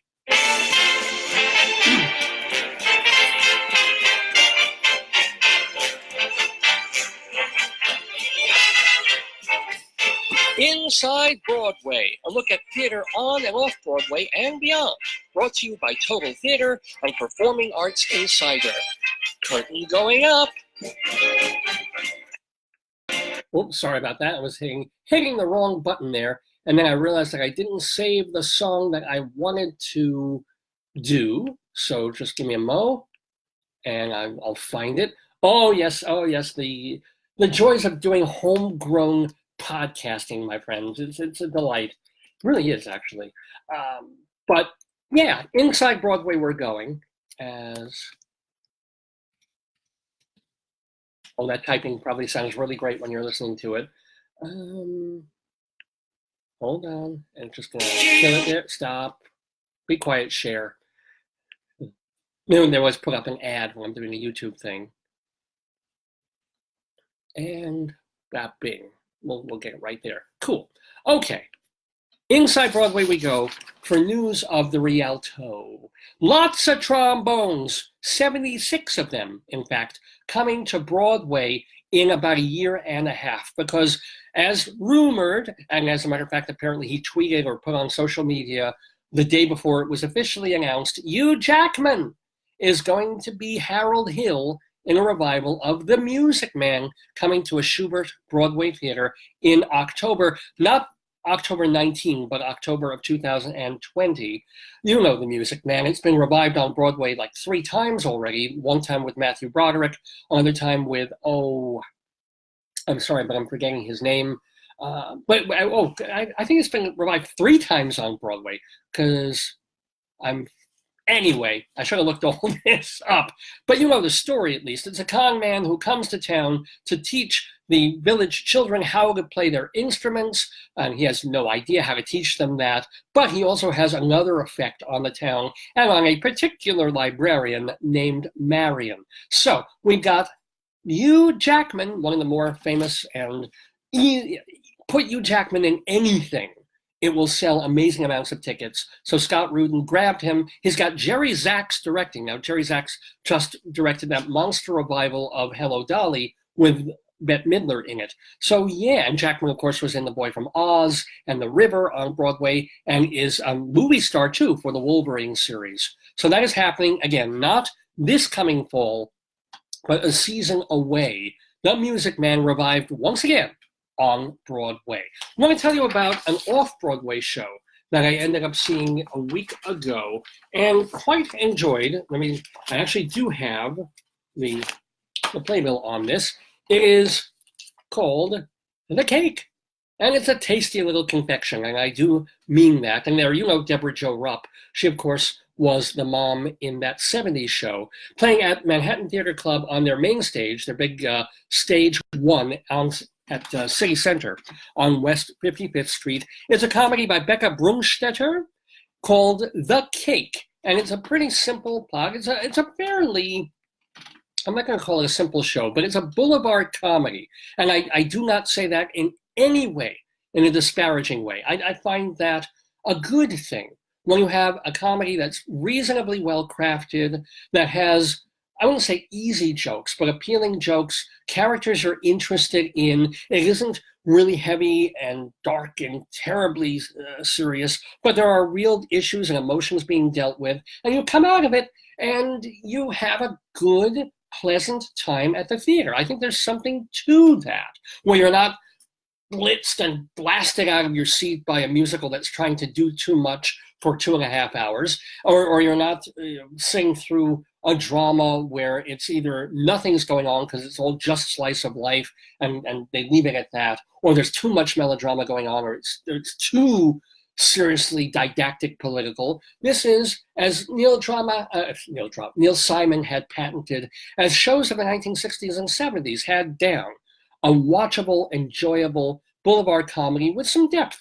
to it. It's all about this woman, middle-aged to older lady, who has a bake shop that's doing okay, but oh boy, she's quite good, and she gets good enough to go on the Great American Baking Show and be a contestant on the program. But it's not really about that. It's more about her and her bake shop. And then the daughter of her old dead best friend comes by after years of being away, and it's wonderful. They're great to see each other again. And the daughter says, "Oh, can you bake me a cake, please, for my wedding?" And then the woman is so excited. She says, "Yes, of course. What kind would you like? I know what you like because I remember you and you like the lemonade cake." And then the daughter is, or I'm sorry, I keep calling her the daughter, but the daughter of the friend says, "Oh, and by the way, this other woman that you were just talking to, who's giving you some attitude and you feel a little standoffish with, this is the woman that I want to marry, because it's 2019, it's off Broadway. Every play is either a gay or lesbian play, and this is one of them. This is one of the good ones." So now this woman is in a quandary when this girl wonders, her best friend's daughter and her lover, her partner, come into the shop, because now she's got to decide, like that idiot in Colorado, do I bake a cake for these two, even though that really does go against my religious beliefs? And it starts to affect her because she really has to tussle with this. She was raised a certain way, that certain things are right and certain things are wrong, and certain things kind of go against her religion and the church. And even though she's a live and let live type, she's not being homophobic in the sense of "get out of my shop" or "you're disgusting" or any of that. Go. I hope you're happy, but I cannot bring myself to do this. But of course, as she tussles with it, it also affects her work, her baking, and her marriage, because she's been married rather sexlessly to this guy who does love her, and they get along pretty well. But there's this, it's kind of this living in the same space sort of marriage at this point. And she then tries to rekindle the spark of her marriage and try to remember what it was like to be really passionate about another person that she sees from this girl and her lover. So this is all tagging of this woman trying to work through the issue. Meanwhile, it's mostly a comedy. There's some good laughs. There's some character-related laughs. It's a nice play. right? And what I also like about it is that it takes all the characters seriously. Okay, so of course the playwright, I'm pretty sure the playwright is an out lesbian, and so yes, the sympathies are going to reside with the girl and her lover, and that they're right, and that they deserve a cake and they deserve to get married, of course, and the sympathies lie with them. But it doesn't just turn the mother into the woman, excuse me, the Deborah Jo Rupp character into an easily knocked down cardboard villain of saying, oh, I won't bake your cake. I mean, it allows her these times to grapple with something that is deep in her heart. And what's even more interesting is the girl who comes back to visit, she was raised in this town. She knows and respects and appreciates these people. And now, yes, she's gone off to the big city. She's discovered that she is bisexual or lesbian, and everything's changed for her. But when she comes back, she can't just knock down these really nice people, but even though they're not on board with all the changes that she has made by being away from that town. So she herself is internally struggling, and the play captures that very nicely. It's this is a crowd-pleasing play. I was in the crowd, and I was pleased. And Deborah Jo Rupp is terrific. She has comical moments. She has really believable moments. There are moments when she is emotionally naked and almost physically naked, not quite, but and it works. And there's a very funny scene, and I hate to say this, but there's something that goes on involving mashed. That's worth a look too. The guy playing her husband is quite good. So I give 3.25 stars to The Cake, off-Broadway at Manhattan Theater Club's City Center, Stage 1. I do absolutely recommend it for a nice time at the theater and something to talk about. And it's kind of interesting that 2 of the best times I've had at the theater over the past couple of weeks were, I mean, one of them was before even there was the Boulevard play, but there was a show at the Mint Theater from 100 years ago, 110 years ago, that they were doing called The Price of Thomas Scott. And it was the same thing. It was a lead character who was raised in a religious sort of a way, trying to come to terms with and grapple with the new world and new ideas. In one case, as I mentioned earlier in the show, it had to do with having a dance hall on the block. In this case, it's about baking a cake for a gay couple. So either way, 2 worthwhile shows in the Daverhood. Hey, you know what's even more worthwhile, or especially worthwhile? Getting yourself a copy or even a subscription to Performing Arts Insider. Let me get it away from my eyeballs and put this over here.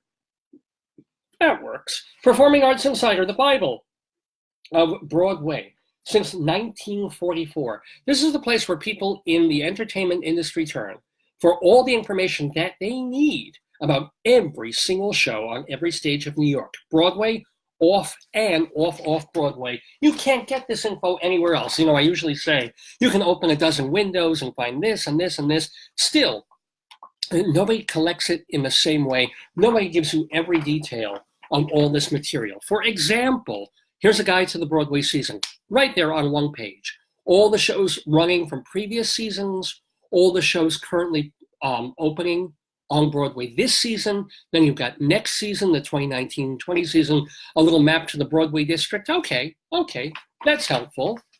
This is also helpful, a guide to every theater on Broadway and the show that's playing in it, or what shows will be playing in it soon, how many seats the theater has, what company owns the theater, is it Schubert, is it Jujamson, or Niederlander, that kind of stuff. Okay, you're not convinced yet?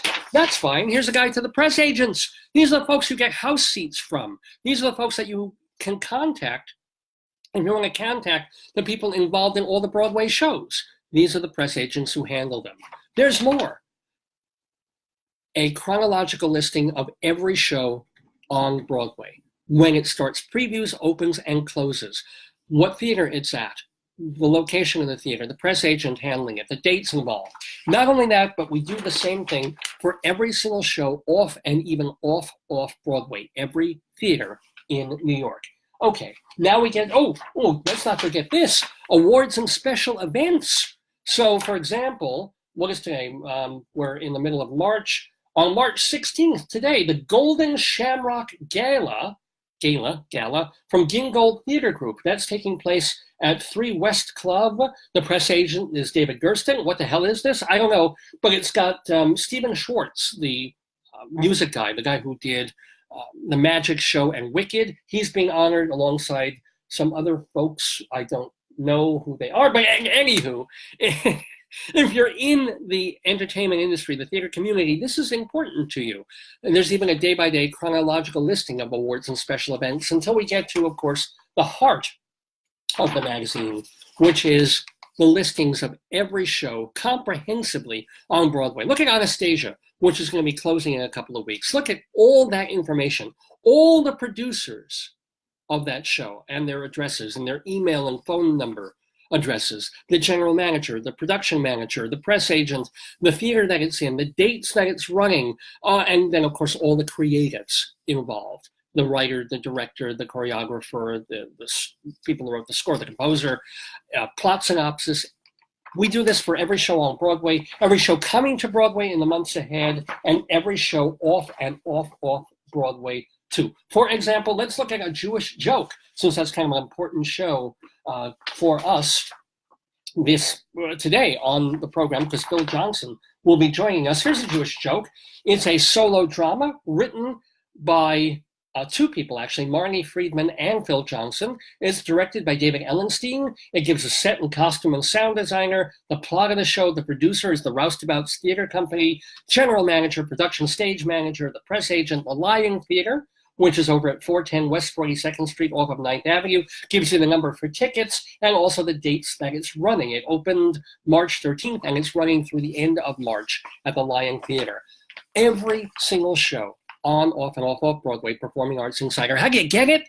Go to performingartsinsider.com, performingartsinsider.com, or you can pick up a single issue at Theater Circle in Midtown Manhattan. Now, if you go to the website, performingartsinsider.com, you can subscribe for the full season, which is 21 issues per year, or just go for the monthly, it's a bit cheaper, 12 issues per year, or even send away and buy a single copy so you can make sure, if you like it, if you really want to subscribe, which I'm sure you will, because the people who subscribe to Performing Arts Insider renew year after year after year.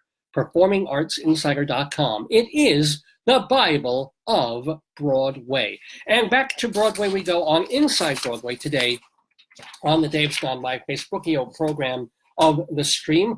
Want to let you know that a revival of one of the great musicals of all time opened this past week on Thursday night at Broadway's Studio 54 Theater. It's a roundabout mounting, not the roustabouts, but the roundabout, doing Kiss Me Kate. Score, of course, by Cole Porter, book by Sam and Bella Spiewak, and choreography, actually it's mostly Bella, Sam just added some stuff, choreography by Warren Carlyle and directed by Scott Ellis. Ooh, my wife wants to give me a kiss. Hold on. Mala. What? Mala.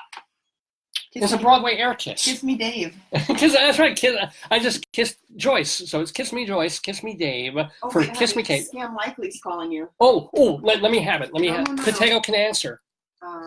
Okay, get it. I want to talk. Somebody's calling my cell phone with a scam. I think it's done. Oh, it's too late. Okay. Wait a second. We can call them back. No, they left. I think It's okay. Back to Kiss Me Kate on Broadway with Kelly O'Hara. Okay, one of the goddesses of Broadway. She is playing Kate and Lily Vanessa. Will Chase is playing Petruchio and Fred. And you know the score to this. Fred checked in, or Fred? I haven't seen him, no.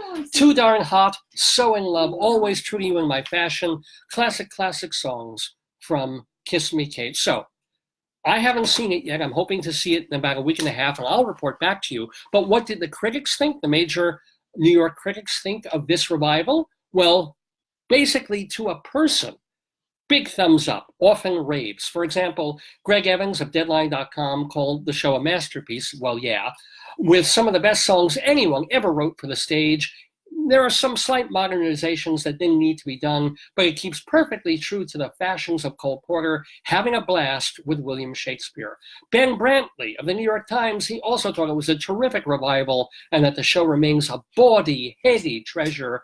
Dave Quinn of Entertainment Weekly gave the show an A-. He said it's a first-rate revival that really takes off when when Kelly O'Hara sings I Hate Men. You like her. Oh, come on, we saw her in Pajama Game. She's terrific. You remember. Well, maybe you don't. I do. She did, and they're saying that even the dance number Too Darn Hot is electrifying. Quinn says, quote, "What can't Kelly O'Hara do? There's a restraint and a modern touch to the male-female Look, dynamic he's dancing. that does not hamper the laughs." Are there any potatoes in Kiss Me Kate? I don't know. Oh, no. I'm so in love with you, Potato. Look at it, look at it, look on the screen. Oh, God. Yeah. He saw King Kong, he got jealous. He wants to do Potato Kong. Joe DeManowitz, our friend in the Daverhood, he used to write for the Daily News. Now he writes for the New York Post. Joe DeMan. He gave the production, he's a little less ravey about Kiss Me Kate. He gave it 3 out of 4 stars, but he says Warren Carlyle's choreography is dynamite. Now, DeManowitz just has a problem with Kiss Me Kate's book, then and now. He says that even the alterations that they've done to make it a little more palatable in the Me Too era. He says the book has some issues, but the stars make the most of the show. Kelly O'Hara radiates command with wry comedy, physical abandon, and rapturous singing. And speaking of the Daily News, Chris Jones, I wonder if he moved from Chicago and now he's writing for the Daily News. Good gig for him. But he says that this is a very pleasurable and inclusive evening in the company of a plethora of seasoned professionals. Will Chase is a very savvy lead, and of course he liked Kelly O'Hara too. So across the board, basically, big thumbs ups and raves for Kiss Me Kate on Broadway at the Studio 54 Theater. I have another show to review for you. Yeah, but probably be done about 11:30, 11:45. Okay. So before I get to one more show to review for you on Inside Broadway, on Dave's Gone By, I gotta say a farewell to an actor I saw, I'm sure, half a dozen to a dozen times, mostly off-Broadway, but he's done some Broadway too. George Morfogen, who died on March 8th at the age of 86. There's a reason I guess I haven't seen him much, aside from my not going to New York that much in the past few years. But he was a Yale School of Drama graduate. No, we're perfect, we're great. He started as a Broadway stage manager, and then his first Broadway role was as a standby in the 1980 revival of John Gabriel Borkman, staged by our own Austin Pendleton, and starring E.G. Marshall and Irene Worth. So not a bad way to get your start on Broadway. 1985 saw George Morfogen, directed by John Malkovich, in check this out, a staging of Arms and a Man with Kevin Kline and Raul Julia. Wow. Anyway, I saw him in a bunch of off-Broadway things. He was in the 2002 very fun comedy on Broadway called Fortune's Fool. And then he did the Frank Langella, A Man for All Seasons in 2008. I love the idea. I love this, that he was not a particularly handsome guy, fairly striking fellow, journeyman actor, if there ever was one, day in, year out, working for tuppence, off and off Broadway. And yet, in the past few years, he would have been visible to millions of people because he was on the TV show Oz. So I love the idea that he probably spent years in the trenches, years probably doing day jobs or just about, or maybe his husband had a good job, but and health insurance. Yeah, and health insurance. And then he gets on Oz, so I'm sure he was quite comfortable in his later years. Yeah, and he did a ton of off-Broadway stuff, including he was off-Broadway in 2017 in a play called The Traveling Lady. So a farewell to George Morfogen, age 86, who passed away about a week and a half ago. Well, I get all excited when talking about Broadway and the theater. It's time for me to chill out, to chill, to take a chill pill, which is the story of the other show that I'm going to review from on Broadway this past week, the musical Be More Chill, which literally is about taking a chill pill. It's the story of a super geeky kid in high school who he just wants to, take the girl of his dreams out on a date, but she doesn't even know he exists. He just doesn't want to be beaten up and mocked by bullies and the assholes at the school. What can he do? Well, he hears about this little pill called a squip. And a squip is this pill that you take, and then it hooks you up to a digital mainframe that controls your personality and makes you cool. It gives you the decision-making capacity to do all the right things, to get girls, to dress in a way that will make you cool and that will make you chill. And what it does essentially is it puts Keanu Reeves in your head. And I mean that quite almost literally. Like there's a character who comes on who becomes your alter ego and directs what you do with Keanu Reeves's, what was that movie he was in? I don't know. Where he was so cool, dude. I don't know. Bill and Ted's Excellent. Excellent. Party time. And the guy who plays him is really good and really, really funny. It's an Asian person who does. And by the way, #1 fan, Pam. Just tuned in. Hey, Pam. Watching the show. Yay. And Jeffrey and Jolinda and Trevor and Michael and so many folks tuning in this Saturday for Dave's Gone By. We're talking about Be More Chill on Broadway at the Lyceum Theater. So that's basically the thing, is he ends up taking the pill. And of course, it causes as many problems as it solves, because it does make him cool, but it also makes him too cool for his longtime nerdy best friend. And also it does make him real popular at the school, but then word gets out about the pill, other people start taking it, and there is a problem with the side effects. And if you have it too long, it is a bad thing. What is it? Ultimately. It's like the Meeseeks, right? Yes, it's literally like their version of the Mr. Meeseeks episode of. And then they go, yeah. Are you cold? I'm Mr. Meeseeks. Look at me. No, I need the air. So this is kind of related to that. The score is by a new composer to Broadway. He's been doing a lot of off-Broadway and cabaret work. His name is Joe Iconis. Joe Iconis. It's a name to remember because the man is talented. The man is doing good work. Where's my Inside Broadway cheat sheets? Did I put them down? Where is it? Hold on there. Excuse me. I had another page. It's probably this one or this one. Do you want help?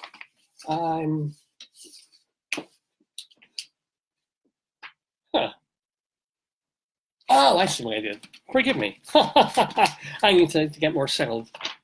But yes, so Joe Iconis did the book, the musics and lyrics for Be More Chill. The book is by someone named Joe Trach, who is adapting a novel, a young adult novel by Ned Vizzini. And what's kind of interesting is that Vizzini wrote a bunch of books and some young adult novels, and he himself had issues with being an outsider and depressed, and he ended up killing himself.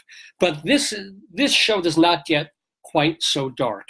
It's directed by Stephen Brackett, choreographed by Chase Brock, and one of the interesting things about this show is it first started about 3-4 years ago in, of all places, New Jersey. So they did it in Red Bank, New Jersey back in 2015, and it kind of came and went, but they put out a cast album, like an original cast recording, and it became this thing. It went viral. It went on the internet, and people really liked the cast recording. And I can tell you why, because the lyrics are very often kind of smart. The music is poppy, often catchy, but at the same time, it isn't just generic insert show tune here. They really are character and story driven. This fellow, sorry? The Joe Iconis, he's done the work. He knows how to write songs that are integrated into the characters, into the story, into the plot. That doesn't mean I loved Be More Chill on Broadway. I think I would have liked it more back in Red Bank. I think I would like it more, as I'm liking so many shows now, where on Broadway, Be More Chill is 2.5 hours long and quite loud and constantly in your face. If you go back and listen to the cast album, the original cast album from New Jersey, you get a chance to just listen and get into the songs and hear the lyrics and not be like, have them come at you full force, full gale. And I prefer that. You don't have to hammer me into my seat, even on Broadway. You can let me come to you. And I wish the show did that a bit more, and also needs to be cut by about 15-20 minutes. What's there, a lot of it is very good. And they've got some one after another. The actors are absolutely terrific. They're terrific singers. The guy, I don't have the well, I have the playbill here somewhere again, but, well, wherever the playbill went, it was helpful for the moment. I'll be more chill. Oh, the heck with it. I put it down somewhere, now it's gone. Here it is. So, let me honor some of the cast by saying how good they were. You've got Will Rowland playing the head geek, who is really likable, except when he's supposed to not be likable, fine singer. His friend, George Salazar, is playing the character of the best friend who's a geek and a nerd. And he has a song that's basically where he's stuck in the bathroom at a party. And the song has a little too much repetition, but he rocks it, knocks it out of the house. Both funny and entertaining and right for the character, like so many songs in Be More Chill. Stephanie Chu, I believe I'm pronouncing that right. She plays the dream girl. Not your typical what you would expect in terms of like the girl that the lead nerd really wants to get. She's not a tall, willowy blonde, which is kind of neat. And she also sings the hell out of her numbers. You've got Jason Tam, who is marvelous as the Keanu Reeves squip character that directs the traffic on stage. And then, again, as I said, one after another, terrific performers in Be More Chill. So I give this show a very strong 3 stars. I would give it more if they toned it down and cut it back a little bit and brought it into a smaller theater, perhaps. But Joe Iconis is certainly someone to watch and listen to. And there are songs on the even on Broadway. There were 1 or 2 or 3 songs that I'm like, you know what? If I got the cast album, I'd like to hear these again. One of those, probably my favorite song of the show at this point, is done by Stephanie Chu. Where I had it. Hold on, I need to find it. Where's stop that. On iTunes, kindly work for me. Okay, that's not going to work for me, but I can do it on YouTube just as easily. I'm it. There we go. I repeat, here's Stephanie Chu from Be More Chill with a guy I kind of be into. You'd never be into a guy that you kind of be into. From a guy that I'd never be into a guy that I kind of be into. Is he worth it? Jeremy, is he? Is she talking about me? Of course she is. I've been activating your pheromones. Keep it up. Say there's this person that you never knew that well. She is totally into you. I wish I could play more of that song, but I don't want to be taken off Facebook just as when the program is getting going. But anyway, that is a guy I could kind of be into from Stephanie Chu and the original cast album of Be More Chill as we finish up this rather discombobulated Inside Broadway. I will do better next time. Next time would be next week, a week from now, but we're not done with this episode of the show, not even close to it, because we've got our Colorado Limerick of the Damned coming up, and we also have story time with more of New Jersey.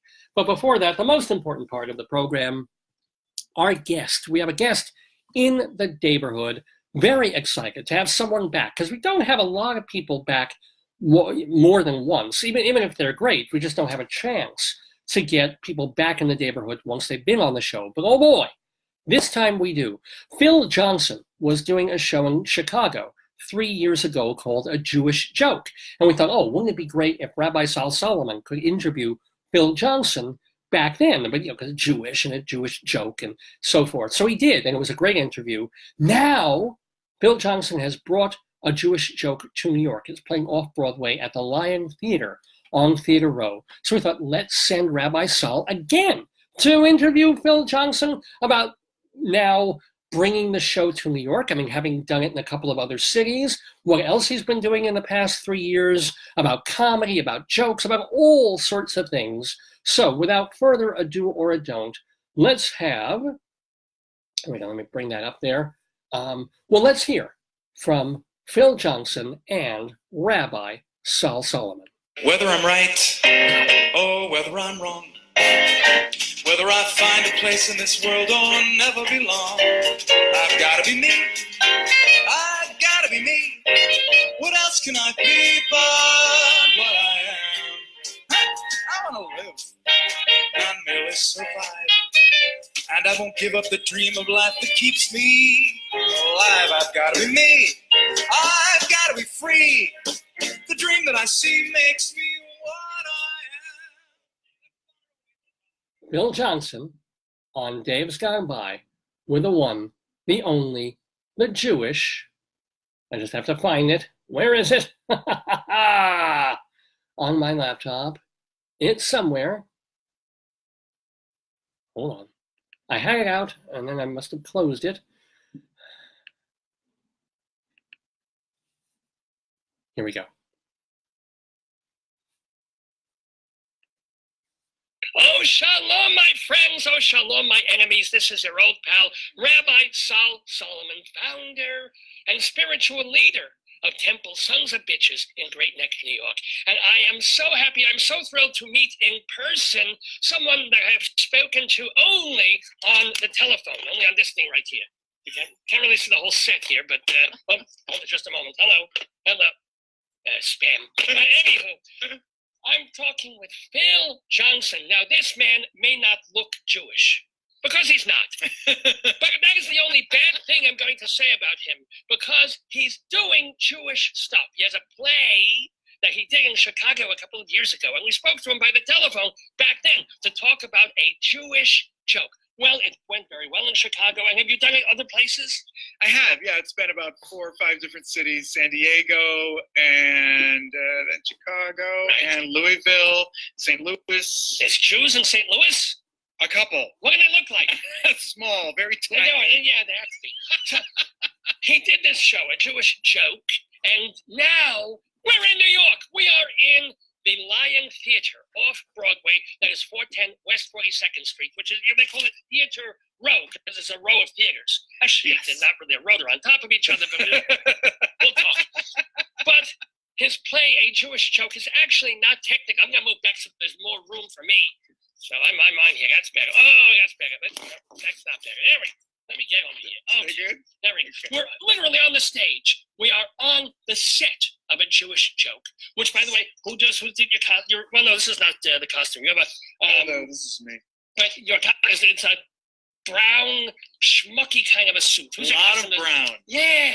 A couple people in San Diego put it together for me, but it's very much of that period, that kind of leaving the swing 40s and waiting for the drab parts of the 50s. So he's kind of like got a schlubby kind of suit. Right, it comments on the character. It's the absolute perfect suit for him. So, and tell us about the character, because the weird thing about A Jewish Joke is it's got joke in the title, and there's jokes in the play, but it's not exactly a comedy. So tell us about this one-man show that you are in. Phil Johnson, please. Okay, we call it's a Jewish joke, and we call it a drama about comedy, because it's about a Jewish comedy screenwriter in 1950s Hollywood, and he comes up against the Hollywood blacklist and McCarthy. So it's a very funny guy on probably the worst day of his life. And the thing he uses actually this millions of jokes that are basically his arsenal. And it's how he gets through his life. It's how he gets through the bad situation. Gee, I wonder, I've never heard of such a thing, using jokes to get through life. And let me tell you, I had a run-in with McCarthy, too. It was, I did. You don't look that old. You're so young and sprightly. No, it was Jenny McCarthy. I wanted to vaccinate her kid. She wouldn't let me. It was bad. I'm sorry, I'm kidding. Just joking. Oh, Rabbi. Yes. Go on. I am going on. You're just incidental to this. This is basically about me. I'm the prop. But what would make you, a goy, yeah, tackle this very Jewish kind of a play? Since I was a kid, Jewish comedy has been kind of my life. I grew up in a very kind of dour Irish Catholic family, and wait, let me see if there's some alcohol over here I can get you. Yes, yeah, not me, but yes. But Jewish comedy was my lifeline. You know, Jackie Mason, Joan Rivers, the great comics in the 60s on TV, the writing, musicals. All the great musicals were all Jewish writers until the 70s. So to me, Jewish culture has been it. You know, it was kind of like I wasn't born in the wrong world, you know. So to me, it's And been with the wrong everything. foreskin as well, but we The all wrong. yeah. Well, yeah, I had that fixed too. Well, so. you did that in a way. Now, last time we talked, I don't know if this is still true, but you had in your personal life, and you had a partner, or still may have, Yeah. still your boyfriend, your husband, maybe. Yeah, But 25 years. He didn't put a ring on it. Do you know what? I just lost my ring because I'm such an idiot. What did you do? Yeah, I just lost it. I was washing my hands and I put it somewhere and I Oh, man. Please don't be touching the recording device. You're going to give people heart attacks when they're listening to this now. But, I'm sorry, but you still have the boy. Yes, You that lost I the have. ring, you got The ring I lost, but the man I have. And did you have a lot of Jewish and Yiddish words that you use in the play Oh, that you yeah. pronounce quite well? Well, thank you. I feel like I'm kind of a Jew by association. I'll tell you, you know, a lot of the cities that I've gone to, there's been a lot of good Jewish audiences. Some of the cities are kind of white. No. Louisville, Kentucky. No, you're kidding. Louisville. I said the word matzah and the word mensch, and they gave me that look. Really? Well, yeah. I worry because one of the last jokes you tell in the play, the punchline is you have to know what the word schmuck means in Yiddish, and that's not all that common knowledge. You probably get some blank stares on that one. Sometimes I did in some of the cities. I just assume everybody knows what we all know, but I shouldn't, But right? it's one of those jokes where if you don't get it, you're still laughing, you still sort of get it. Yeah, you're like laughing because, I'm supposed to laugh. It must be funny. That's it. That's how Goyim get all humor. Basically. They know nothing, they understand nothing, but they look around. It's like if they're sober, I better laugh. If they're sober. If they're sober, it's true. Talking with Phil You're going to get Johnson. letters on that one. Oh, definitely. In Hebrew, in Yiddish, in Latvian, we get them all. But let me ask you, you mentioned you loving the musicals, Yeah. but you've written farces and really zany satirical things out on the West Coast. Have you written musicals too? I haven't written a musical. I've done a lot of musicals. I did Les Mis on Broadway, and I did Miss Saigon. Remember that. I'm sorry. Wow. Who were you? I was the Thenardier understudy. Really? Yeah. Did you go on? I did. I went on a lot. Stop. Come on, sing Master of the House. Come on, you got to. Master of the House. Die. You can be Master of the Shtetl. Exactly, Master of the Shtetl. And I did Miss Saigon and Sunset Boulevard. I did those kind of shows. Wait, who were you in Sunset Boulevard? Oh, God. I was Mr. Manfred, the tailor. Oh, okay. Yes. So the Jewish Memorable. role they give to you. I often am playing the Jewish father or the Jewish guy in charge. Yeah, I'm kind of the Nathan Lane of the southwest of the country. Well, that's not a bad thing to be. It's not a bad thing, no. But who would you say your influences are as a playwright? Would it be Neil Simon or something further? I love Neil darker? Simon, but I'm kind of a new playwright because I've only done kind of one of everything. In this play, I guess I might be a little bit like Patty Chayefsky, a little. Oh, I love that it's a commentary on a social ill, and I don't think it's the wrong time for it. This is the right time for this play. Yeah, there's a double negative in there that was kind of throwing everybody, but you That's what corrected Goyim it. do. Yeah, That's what we the do. correct grammar. They tend to do that. Not that it was wrong, it was just awkward. Awkward. Good at awkward. Speaking of awkward, half of me is cut off here on the thing. I'll move this back. That's better. Look at it. I was asked, when are we going on the road? Right. Not to Louisville. They're killing all the horses over there. What are they doing?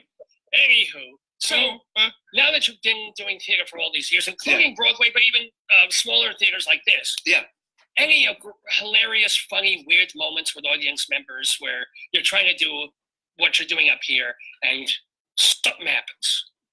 There's always hilarious things, especially in the big shows. There were moments when like the scenery stopped or like the helicopter didn't come in for Miss Saigon and people were angry out front. We want our money back. Stuff like that. That happens all the time. With this, people get so sucked into it. There aren't so many moments where people, where like stuff goes wrong. Because this guy really rolls with it. He really rolls with it, and then he takes them, and then they're pulled into his story by the end of it. You have a lot to write, especially there's probably 30, maybe 50 fake they're phone calls that come in. About That you 30. have to make believe that all these phone calls coming in. And have you ever had that thing where you pick up the phone, you're supposed to say something, you realize, I've jumped 4 pages into the script, I gotta go backwards? What do you mean? Yes, probably 2 or 3 times at the beginning. I've been doing this for about 2.5 years. And so a couple times at the beginning, yes, I went, punt. I just made it up, you know. Luckily, I'm the writer, so I can kind of like go, oh, here's an edit. This is better. Oh, wait, punt. Is that a sports term? That's a sports I'm Jewish. You'd have to come up with something else. Oh, calling an audible. Oh, that's a sports term. What? Audible. I listen to audible.com. That's as close as I'll ever get. Tell me about this, ladies and gentlemen. Hey, what are the roustabouts? That's my theater company. I have a small theater company in San Diego, and we're a group of writers, 3 different writers, and we put on mostly original material. This was one of our shows, which did very well in San Diego, and now it's here in New York. So the whole thing of our company is, can the material go further than San Diego? Can it go out to the world? And so far, this certainly is. You know, do you have co-producers on this, or is this a completely roustabouts bringing this to New York for a couple of weeks? This is just the roustabouts. You know, we're small but mighty. Oh, yes, indeed. Let me show we take our spinach. I do want to show that, see, it's a legitimate theater here in New York doing a Jewish joke. It's the Lion Theater on West 42nd between 9th and 10th Avenue. So now that you've done it a couple of times here in New York, are the audiences very different from Chicago, from St. Louis? I mean, you mentioned the Jew and the Gentile thing, but just in a general term of region. Tiny bit, but really good. Really good. And of course, they get everything. Well, they get the Jew stuff, yes. I'm just saying. That's a big deal because some people sometimes don't. I've had to do things where I had to explain kind of what matzah is, or no. He's a really good guy, a mensch. Sometimes I had to do things because when things wouldn't work, and some of the Yiddish words were moments you really had to get. Yeah. I sometimes had to spell it out. I'm embarrassed to say. Well, you could probably just put in there, be a mensch, a good person. A good person. So you do that. That's what I did. Okay, yeah. Right. Did you come up with that line yourself, or was that something that you heard growing, well, not as a Jew growing up, but growing up, when there is no mensch, be the mensch? That's something Marnie, my co-writer, came up with, and we just knew it was right. I'm terribly sorry. I guess we should give credit where credit is due. Yes. Marnie Friedman. Yes. That's a Jewy name. Very. She's a fantastic super Jew in my book. Yes. Is she? So we started working together. I started writing the play. She's a writing coach. I went to her. She was helping me doctor it. I found out she works with she studied under 2 people who had been blacklisted. So it was kind of kismet. Did she bring anything from the story? Like what? What was an actual real thing that you brought into a Jewish joke? That specifically happened to her teachers. One of them was a man named Abraham Polanski. His thing didn't exactly pertain to me because he was a communist and he wrote a screenplay. He didn't like what they did to it, so he pulled his name off it. It was about his life. It was called Guilt by Suspicion. I don't know if you ever saw that one with Robert De Niro. Oh, I thought it was a good movie, but the man, he did not like that they were saying it's a bad thing to be a communist because he was a communist and he wanted to stand up for that. And I really have always remembered that moment. Now, the Polanski Shakespeare Center, is that named after him, or is that am I getting that completely off? In Brooklyn, where Theater for New Audiences. I kind of doubt it because I think he's from the West Coast. There you go. Yeah. Well, I screwed that up completely. It doesn't matter. What about another? You said there was another person she knew another person who had been blacklisted. Who else? I can't remember there were 3. I can't remember the third one, but one of the other ones was Ring Lardner Jr. Do you know that name? Right. Yeah. Yes. So she studied with those 2 guys, and they left a big impression on her. So it became clear that it was going to have a moral component to it. You know, this guy was going to be a schlubby, wonderful, reluctant anti-hero.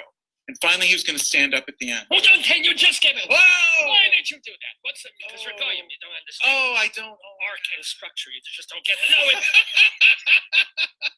well, I was going to say, did you go back and forth in the writing and wonder towards the end, do I make him be a mensch? Do I make him stand up? Or do I make him, give in and knuckle under? Or do we cut the lights before he makes the decision? Several endings. So what did you do?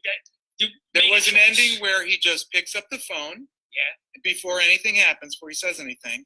There was an idea that he would actually win through his humor, but we thought that's kind of a stretch, and it would have to be, and it actually felt bigger and more.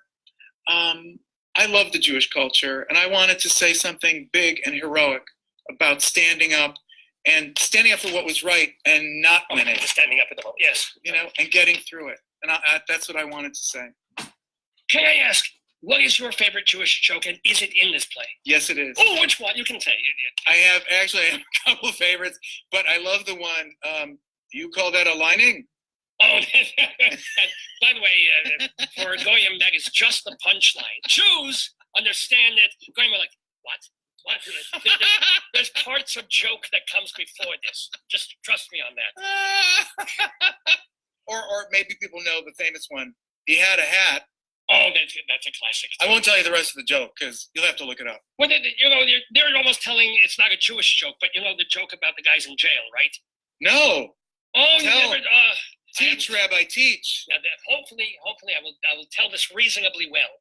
But a new guy comes to jail, and he's trying to get along. He's trying to make friends, trying to deal. Okay, and then his lights out. People, going to sleep supposedly, and then across the hall he'll hear 93.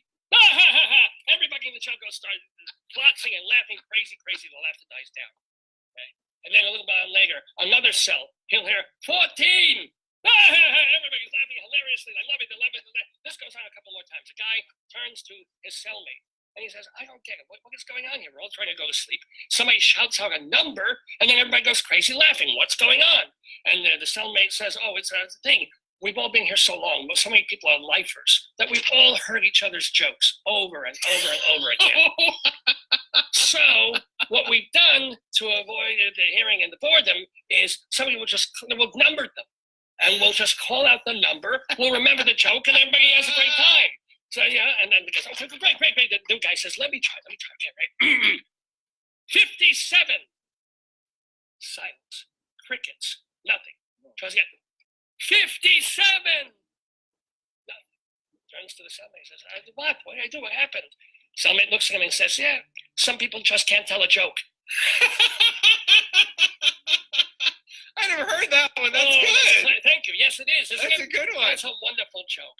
So that kind of dovetails with just the punchline. Yeah. See, there's method to my madness, ladies and gentlemen. The madness that is taking place at the Lion Theater off-Broadway in New York with a Jewish joke by the author of another show. We were talking about the zany things that you do out on the coast called Wuthering Heights. How did that go? Great. Oh, yeah. I can even say, look at this. The critic in San Diego wrote, mayhem, delirious mania, split-second character changes, two tour de force performances, an audible dyspepsia, and a fart. Was there a... One, tiny one. It's important. Tasteful. Tasteful? Well, how is it tasteful? How do you do a tasteful? Tiny silence. And then there was an excuse me at the end. Oh, yeah, that makes everything all right. We made a little goyish. I've ruined underpants. I would make everything better with it. It's all right. That went very well. We played all the characters in Wuthering Heights, and we even had some musical numbers in it. And that's what was so funny about it. Watching two stocky, Mediterranean-y kind of men playing these characters people love from this British novel. And we just got it published. So, Mazel tov. Yeah. It reminds me, there was a show off-Broadway last year called Popcorn Falls that had a similar, I don't know if you heard of that. No, I love that title. Two guys doing all different, in this small town that's trying to save their theater and trying to save the town from evil. It was cute. I mean, and they played different people. Fast costume changes and that sort of thing, Yeah. which seems like what you guys were doing. Yeah. So, besides this, what are the roustabouts working on these days?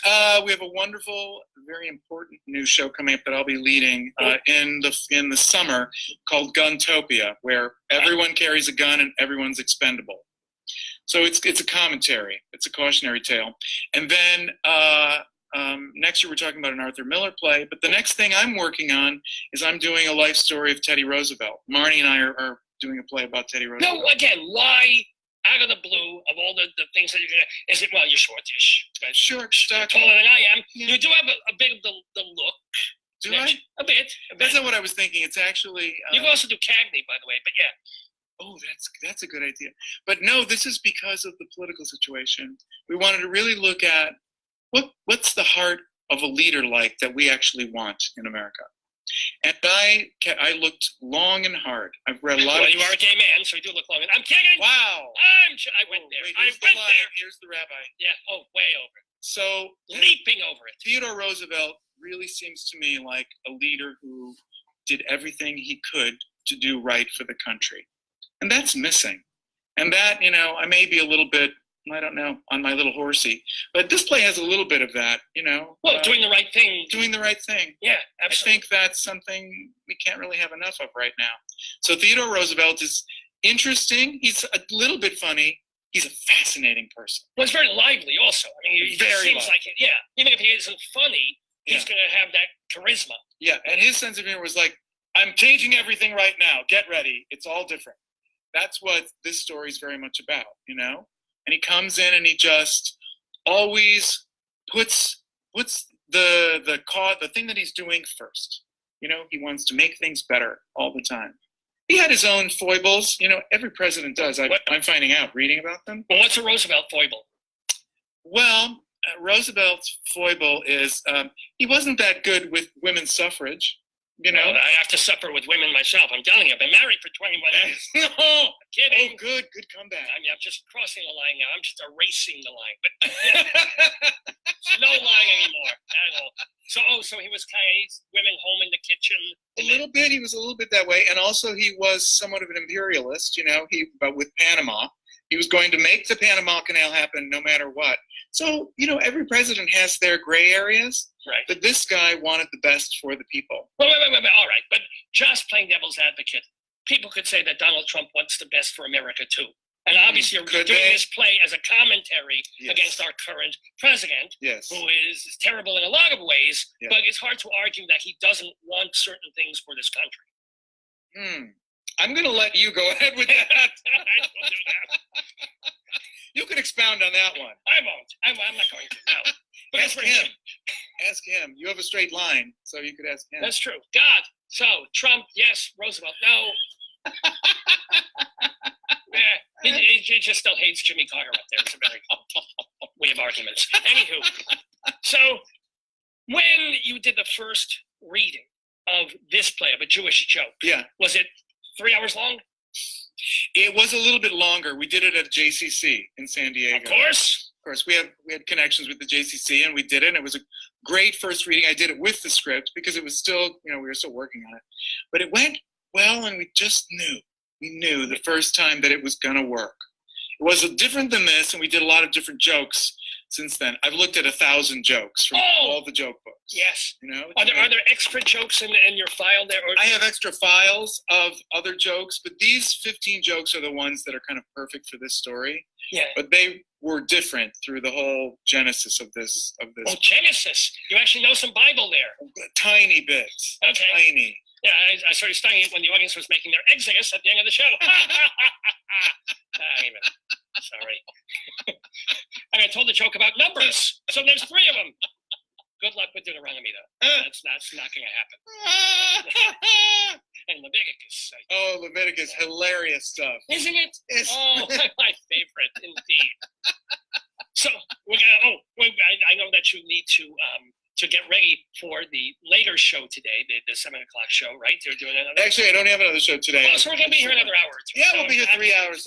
But how long are you? How the show is running until March 31st. March 31st here at the Lion Theater off-Broadway on Theater Row. It's the most convenient little spot in New York, and I'm loving it. And are there any other plans for other cities? Well, we have actually talked to Jerusalem. So Whoa, the Holy Land. You'll have to come with us. I am there. I know you will. Oh my goodness, yes. You're going to be me. Because last time I was in Jerusalem, I tore up a little piece of paper. I put it in the wall. I said, let's bring a Jewish joke here. God listened. What can I tell you? Anyway, I thank you all for listening to Phil Johnson and myself. One more time, it is A Jewish Joke, a very worthwhile play, sometimes funny, sometimes pretty dark, but always very, very gripping and interesting story here with Phil Johnson. Thank you so much for being with us in the day. Thank you, Rabbi. Mazel tov. Mazel tov. Life ever gets too tough? Leave your troubles at the door and pick a card, any card. Huh? Hey, I've been doing this forever. Knock, knock, who's there? That was Mike. Sadie, an elderly Jewish lady, is leaving the garment district to go home from work. Suddenly, a man who has been walking towards her stands in front of her, blocks her path, opens up his raincoat, and flashes his wares in all their sordid glory. Oh. Sadie just looks at him and says, oh, You call that a lining?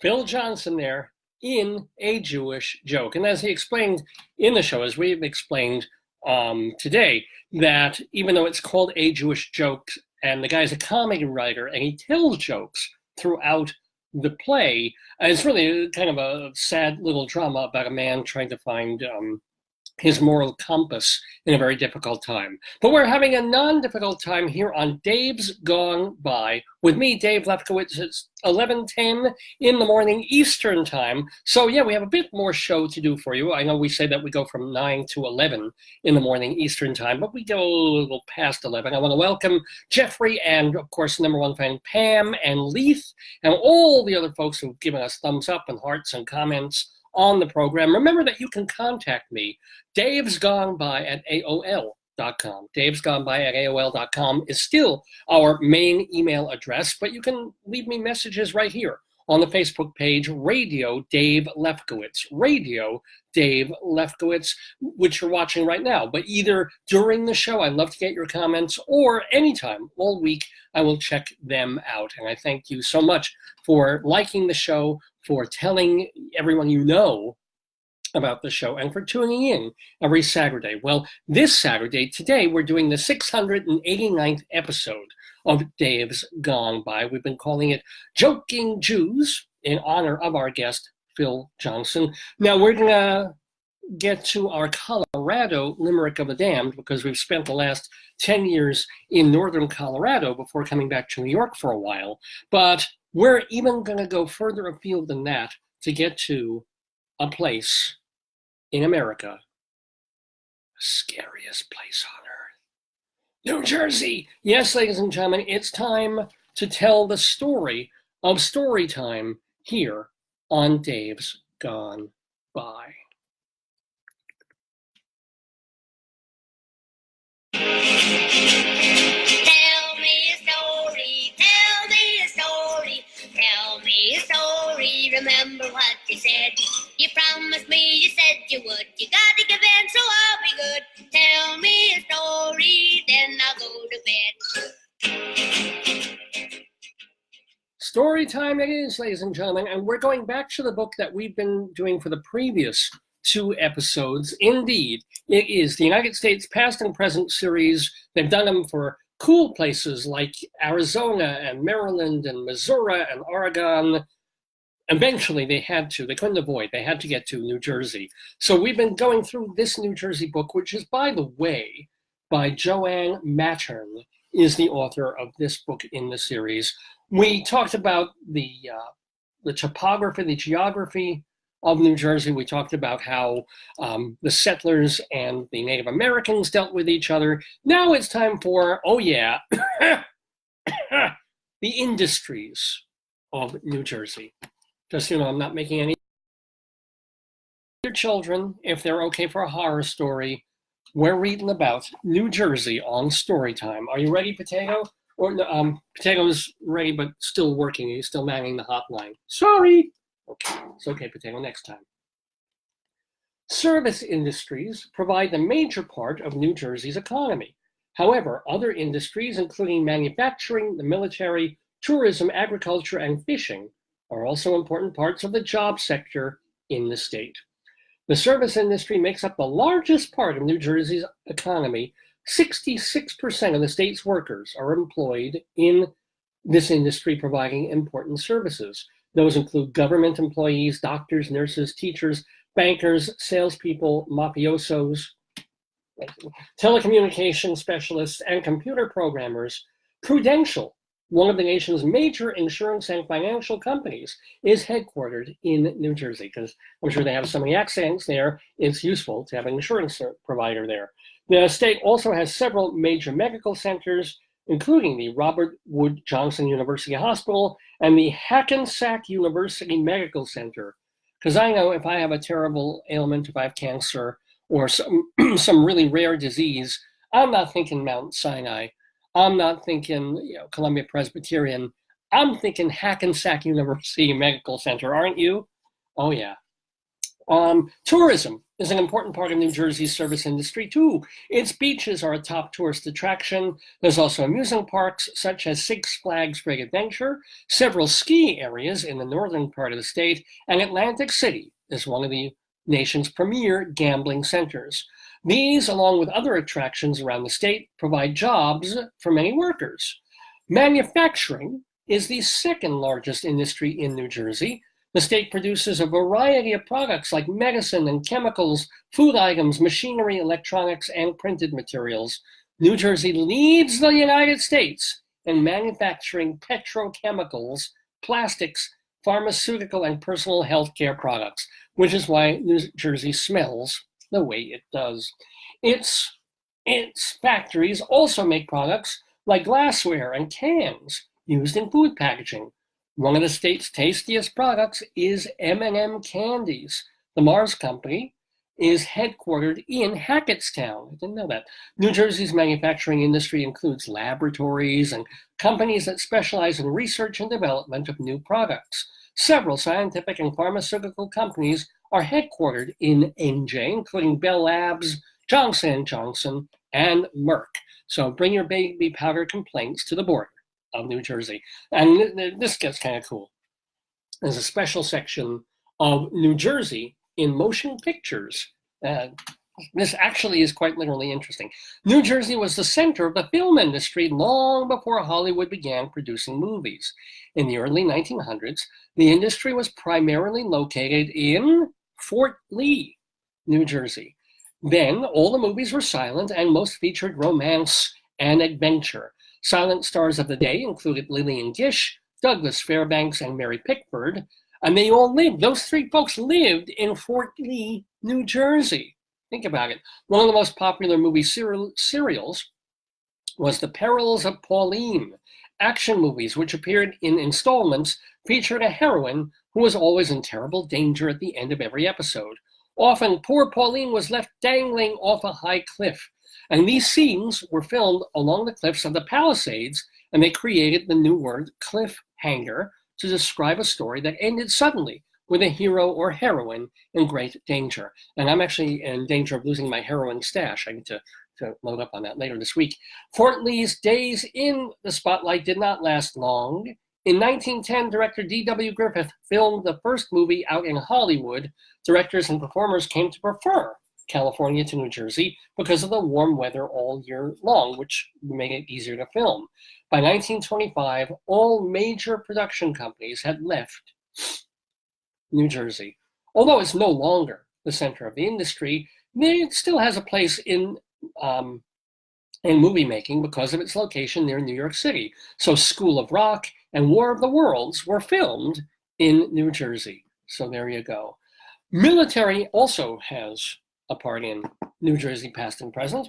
It's home to several important military bases like McGuire Air Force Base, Fort Dix. So yeah, if you want to go for Dix, New Jersey is the place to go. And Naval Air Engineering Station in Lakehurst.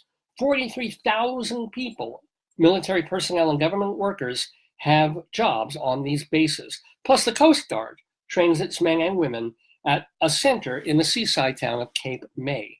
Now, New Jersey is also known for fishing along the Atlantic coast with small but vital fishing industry. Clams are the top product.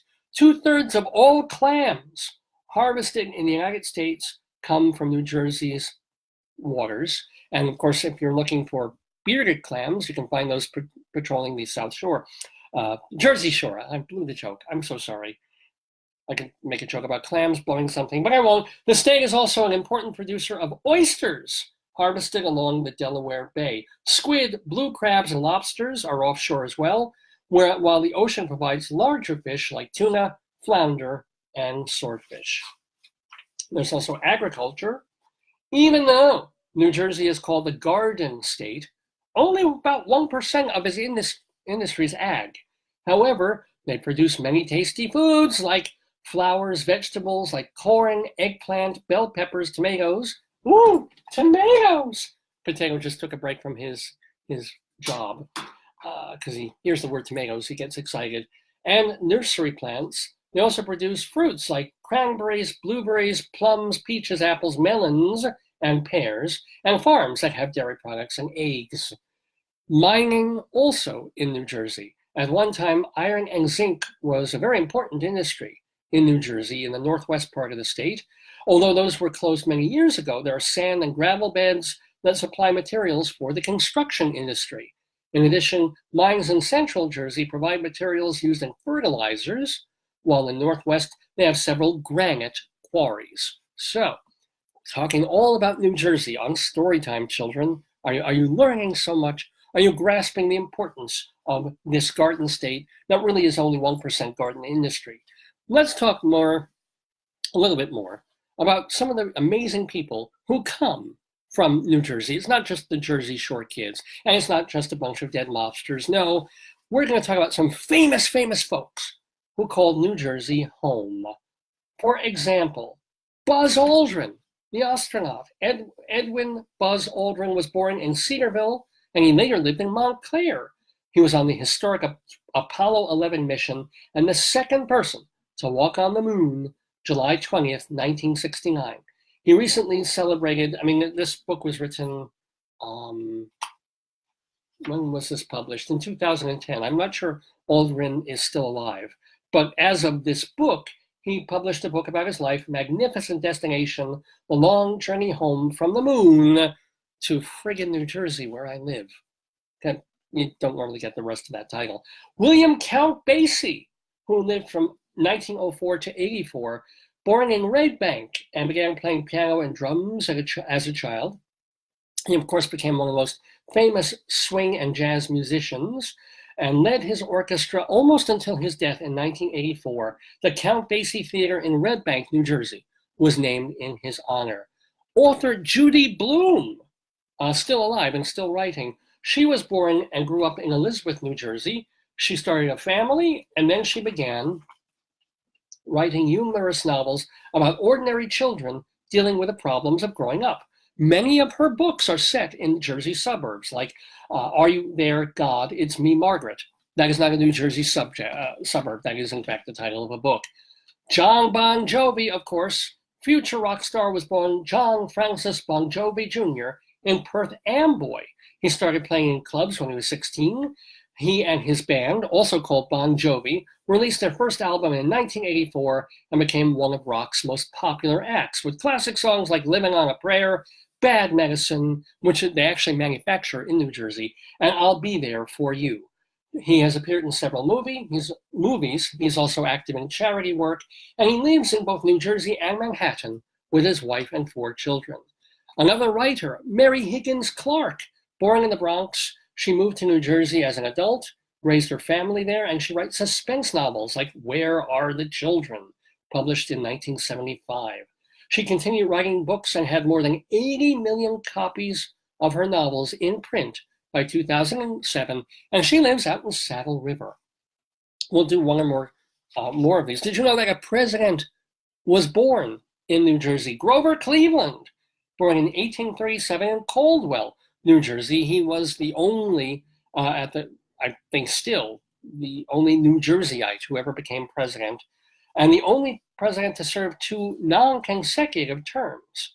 In addition, Cleveland is the only president who got married while in the White House. And finally, Stephen Crane, born in 1871. He was a well-known poet and novelist, the author of The Red Badge of Courage, after spending years as a newspaper reporter. And we'll actually end with one of the most famous actors of all, Tom Cruise. Well, he was born in Syracuse.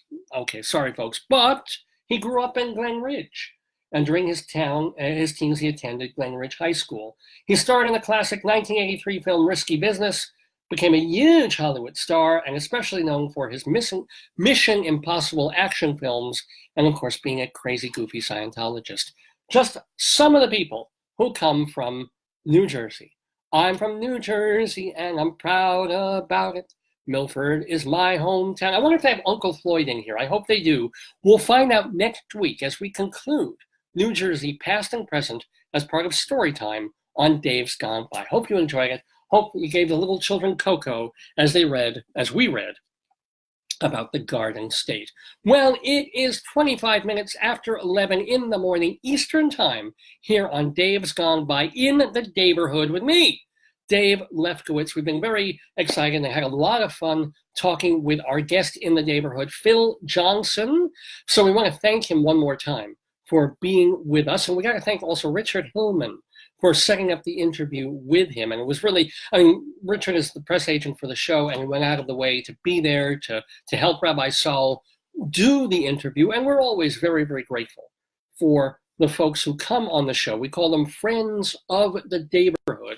And we're so grateful to them that even weeks or months or years after they've been on the program, we like to tell you what they're currently doing on Friends of the Daverhood.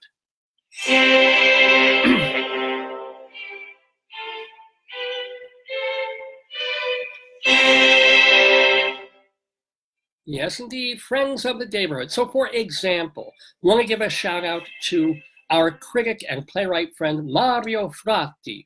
Mario, he lent his name, and I guess a cash award, to a recurring award that is part of the In Scena Italian Theater Festival in New York. And they announced this week that Tobia Rossi, the author of the play Hide and Seek, won the Mario Fratti Award.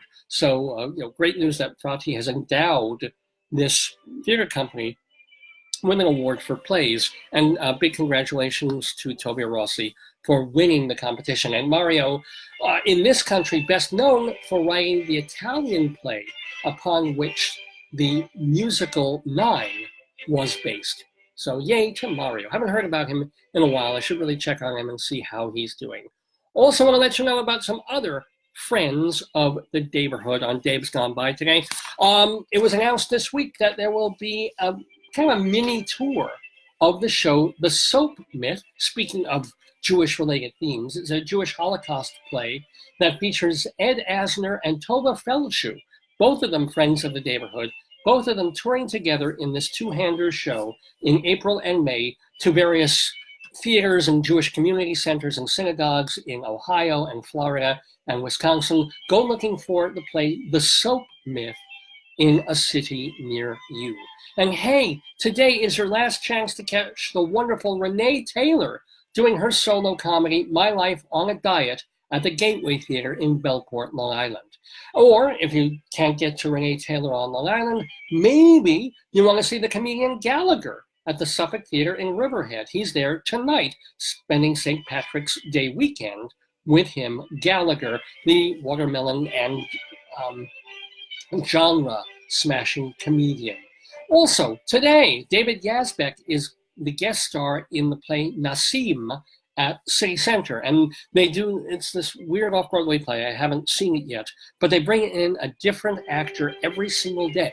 Unscripted, no rehearsal. The actor's kind of told what to do and what to say in this hour-long show. And it's gotten good reviews. So if you want to see David Yazbek, he's the guy who wrote the band's Visit, and he's also been in the Daverhood. He is doing Nassim tonight off-Broadway. Linda Eder, if you're in New Jersey, we're just talking about New Jersey. Linda Eder, go see The Singer. She is playing tonight at the New Jersey Performing Arts Center. And what else? Oh, on Tuesday, our comedian friend Vicky Cooperman is part of Nice Jewish Girls Gone Bad at Joe's Pub on Lafayette Street. Starting on Tuesday and running through mid-April, Red Bull Theater is doing the John Webster play The White Devil at the Lucille Ortel Theater, featuring our friend Robert Cuccioli. Want to let you know that, oh my goodness, congratulations to the Broadway musical Aladdin, because on March 20th it will be the show's 5th anniversary. The music for Aladdin is by our friend Alan Menken. Now through March 20th, Karen Mason is at Birdland. Also, Jay Lenhart is playing this Thursday at Birdland at 5:30 in the afternoon. Coming to Broadway, actually starting previews on March 21st, Andre DeShields is directing, Andre DeShields is doing Hadestown. I'm not sure if that starts previews yet. We'll let you know when on Broadway. But DeShields also directed a show. He directed Sophisticated Ladies for New Jersey Performing Arts Center in Newark. A lot of New Jersey today on the show. Anyway, that is happening starting on Thursday the 21st through this next coming weekend, Sophisticated Ladies, directed by Andre de Shields. Well, we just mentioned the band's visit on Broadway. It's playing through the first week of April. See that at the Barrymore Theater. And this is amazing. We say that our friend Austin Pendleton is ubiquitous. Every week, Austin Pendleton is not only doing something, but he's doing something different. So he just finished doing Choir Boy on Broadway. Now he's in something else. Literally, Austin Pendleton is playing in the show Life Sucks. Life Sucks. It starts on Friday at the Wild Project on East 3rd Street. If you are in Los Angeles, go see Lackawanna Blues, the very, very acclaimed solo play by and starring Ruben Santiago Hudson. That is playing through late April at the Mark Taper Forum. If you're in Florida, go see Avi Hoffman and all the stuff he's doing for Yiddishkeit at the Betsy in South Beach, Florida. Moving back to Broadway, remember that the Carole King musical has a book by Douglas McGrath. Come From Away is co-written by Irene Sankoff and David Hine. To Kill a Mockingbird features Dakin Matthews playing the judge. Hamilton features Daniel Breaker playing Aaron Burr. And Danny Burston is Alfie Doolittle in My Fair Lady at the Vivian Beaumont Theater. And Jim Caruso's Cast Party happens every Monday night at Birdland. If you want to go to earwolf.com, you can hear Gilbert Gottfried's amazing colossal podcast. I don't know if he does it every week or a couple of times a month, but it's at earwolf.com. Vicki Lawrence and Leslie Jordan, both friends of the Daverhood, both in the Fox TV show The Cool Kids on Friday nights. Evan Seplow is the founder and editor of StageBuddy.com. Dr. Demento still doing new Dr. Demento shows at drdemento.com. And Charlie Gross and Leslie Hoban Blake co-hosting Two on the Aisle on Manhattan Neighborhood Network, and they post all their shows on YouTube, so you can watch them there. And Eva Heineman, she does her show High Drama, also on Manhattan Neighborhood Network. A shout out to Bob Cudmore at bobcudmore.com for podcasts on upstate New York history, and read Phil Mushnick writing about sports for the New York Post. And those, my friends, are the friends of the Daverhood.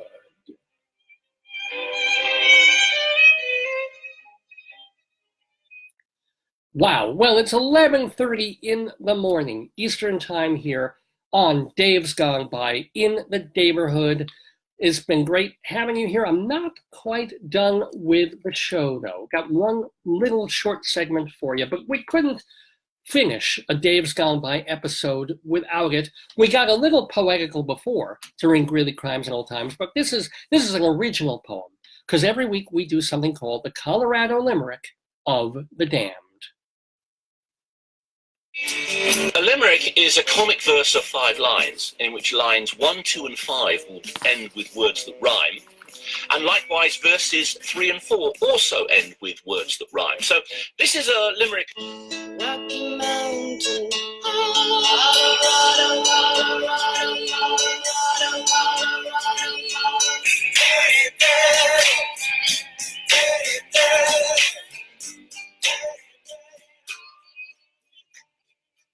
Yes, indeed, our Colorado Limerick of the Damned. And so the point of the Colorado Limerick of the Damned is that months ago, I got it in my head to start writing just a poem about every town or city, just about, in Colorado, every province, every municipality, whatever that is. And it came to me. They just sort of, I was only going to do a couple, and then I started writing more and more and more until I got about 60 of them. And we bring one a week to the Daverhood for your enjoyment. So I do want to remind you or warn you that if you brought the kids closer to the computer for story time, you might want to push them away from the computer for our Colorado Limerick. Smack them around a bit if you want to, because a limerick tends to be short, tends to be to the point, and could be a little bawdy or raunchy or nasty or disgusting. That's the idea of it. It just gets to the joke within 5 lines. Today's Colorado Limerick of the Damned is devoted to Highlands Ranch, Colorado, which is in Douglas County, population of about 100,000 people. So this was originally part of the Louisiana Purchase. And then by the mid-1800s, homesteaders grabbed a bunch of acreage, and that led to the Colorado Gold Rush years a few years later on. And then by 1978, the area went through massive expansion and even a housing bubble. It is now considered part of the greater Denver area and the Front Range. So it's sort of like Greater Denver and all of that. That's why it's so big, with so much industry and so many people living there. Highlands Ranch, pretty major place. And so in the honor of Highlands Ranch, we're going to bring you our Colorado Limerick of the Damned for this Saturday, March 16th. A tremulous virgin named Blanche was kidnapped from Old Highlands Ranch. No, she was not raped. In fact, she escaped by massively shitting her pants. That's our Colorado Limerick of the Damned, ladies and gentlemen, for this Saturday. Hope you've enjoyed it. Hope you've had it. What a wonderful way to end the show, isn't it? Yes, ladies and gentlemen. I'm trying to find also, I forgot to, or didn't realize that we have our nothing there, huh? Do we have anything by the? Oh, we do. Okay, we can play something sort of Irishy to take us out of the show, but not before I thank all of you for watching and listening this Saturday and every Saturday to the Dave's Gone By Facebookio program of the stream with me, Dave Lefkowitz. To find out more about the show, please go to davesgoneby.com. It's Dave like my name, D-A-V-E, davesgoneby.com. And that is a place where you can hear every single show, just about, that we've ever done since 2002 when we first started. They're all there.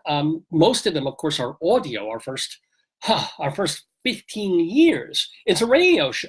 Still kind of is a radio show, even though we have some video now.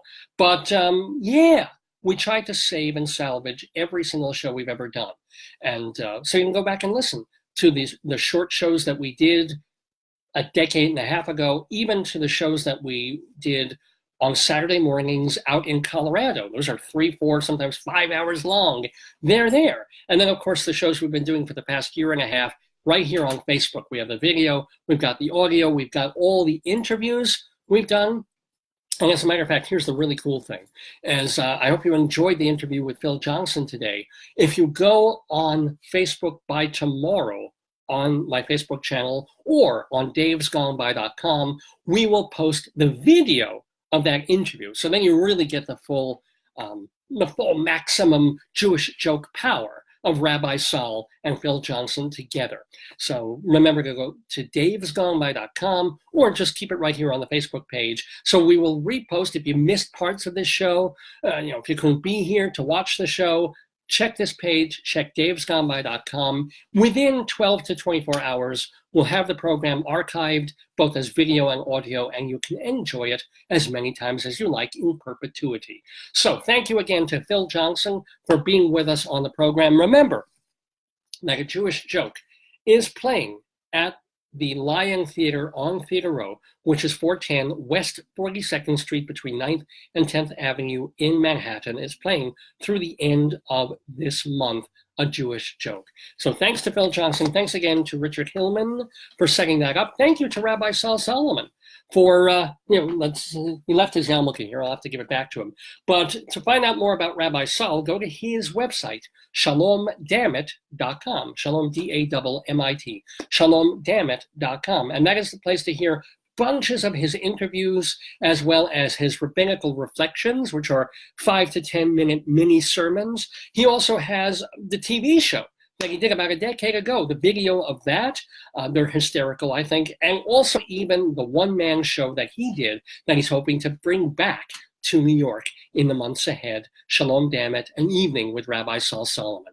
That is all at his website, shalomdammit.com. Do check that out. Let's see, I told you how to get to me. It's davesgoneby@aol.com, or right here, leaving messages on this Facebook page, Radio Dave Lefkowitz, and add me, please follow me on Twitter, Radio Dave 2, Radio Dave, the number 2. Well, let's see, I think that about does it. That basically closes this episode of Dave's Gone By. It was our 689th broadcast live on this March 16th, 2019, the day before St. Patrick's Day. And so in honor of that, let's play a little bit of Irish music. Let's do, oh no, the Facebook won't let me play any of that. So let's, why not play a little bit of Chieftains here to take us out of this Dave's Gone By. Hopefully I will see you a week from today, 9 a.m. next Saturday with a 690th edition of the show. A big shout out and kiss to Kiss Me, I'm Irish. I'm not. Neither is my wonderful wife, Joyce, but kisses to her for being part of the program and being part of my life. And kisses to all of you for tuning in every week. Here's the Chieftains, and drive safe, drink safe, have fun on St. Patrick's Day and gone by.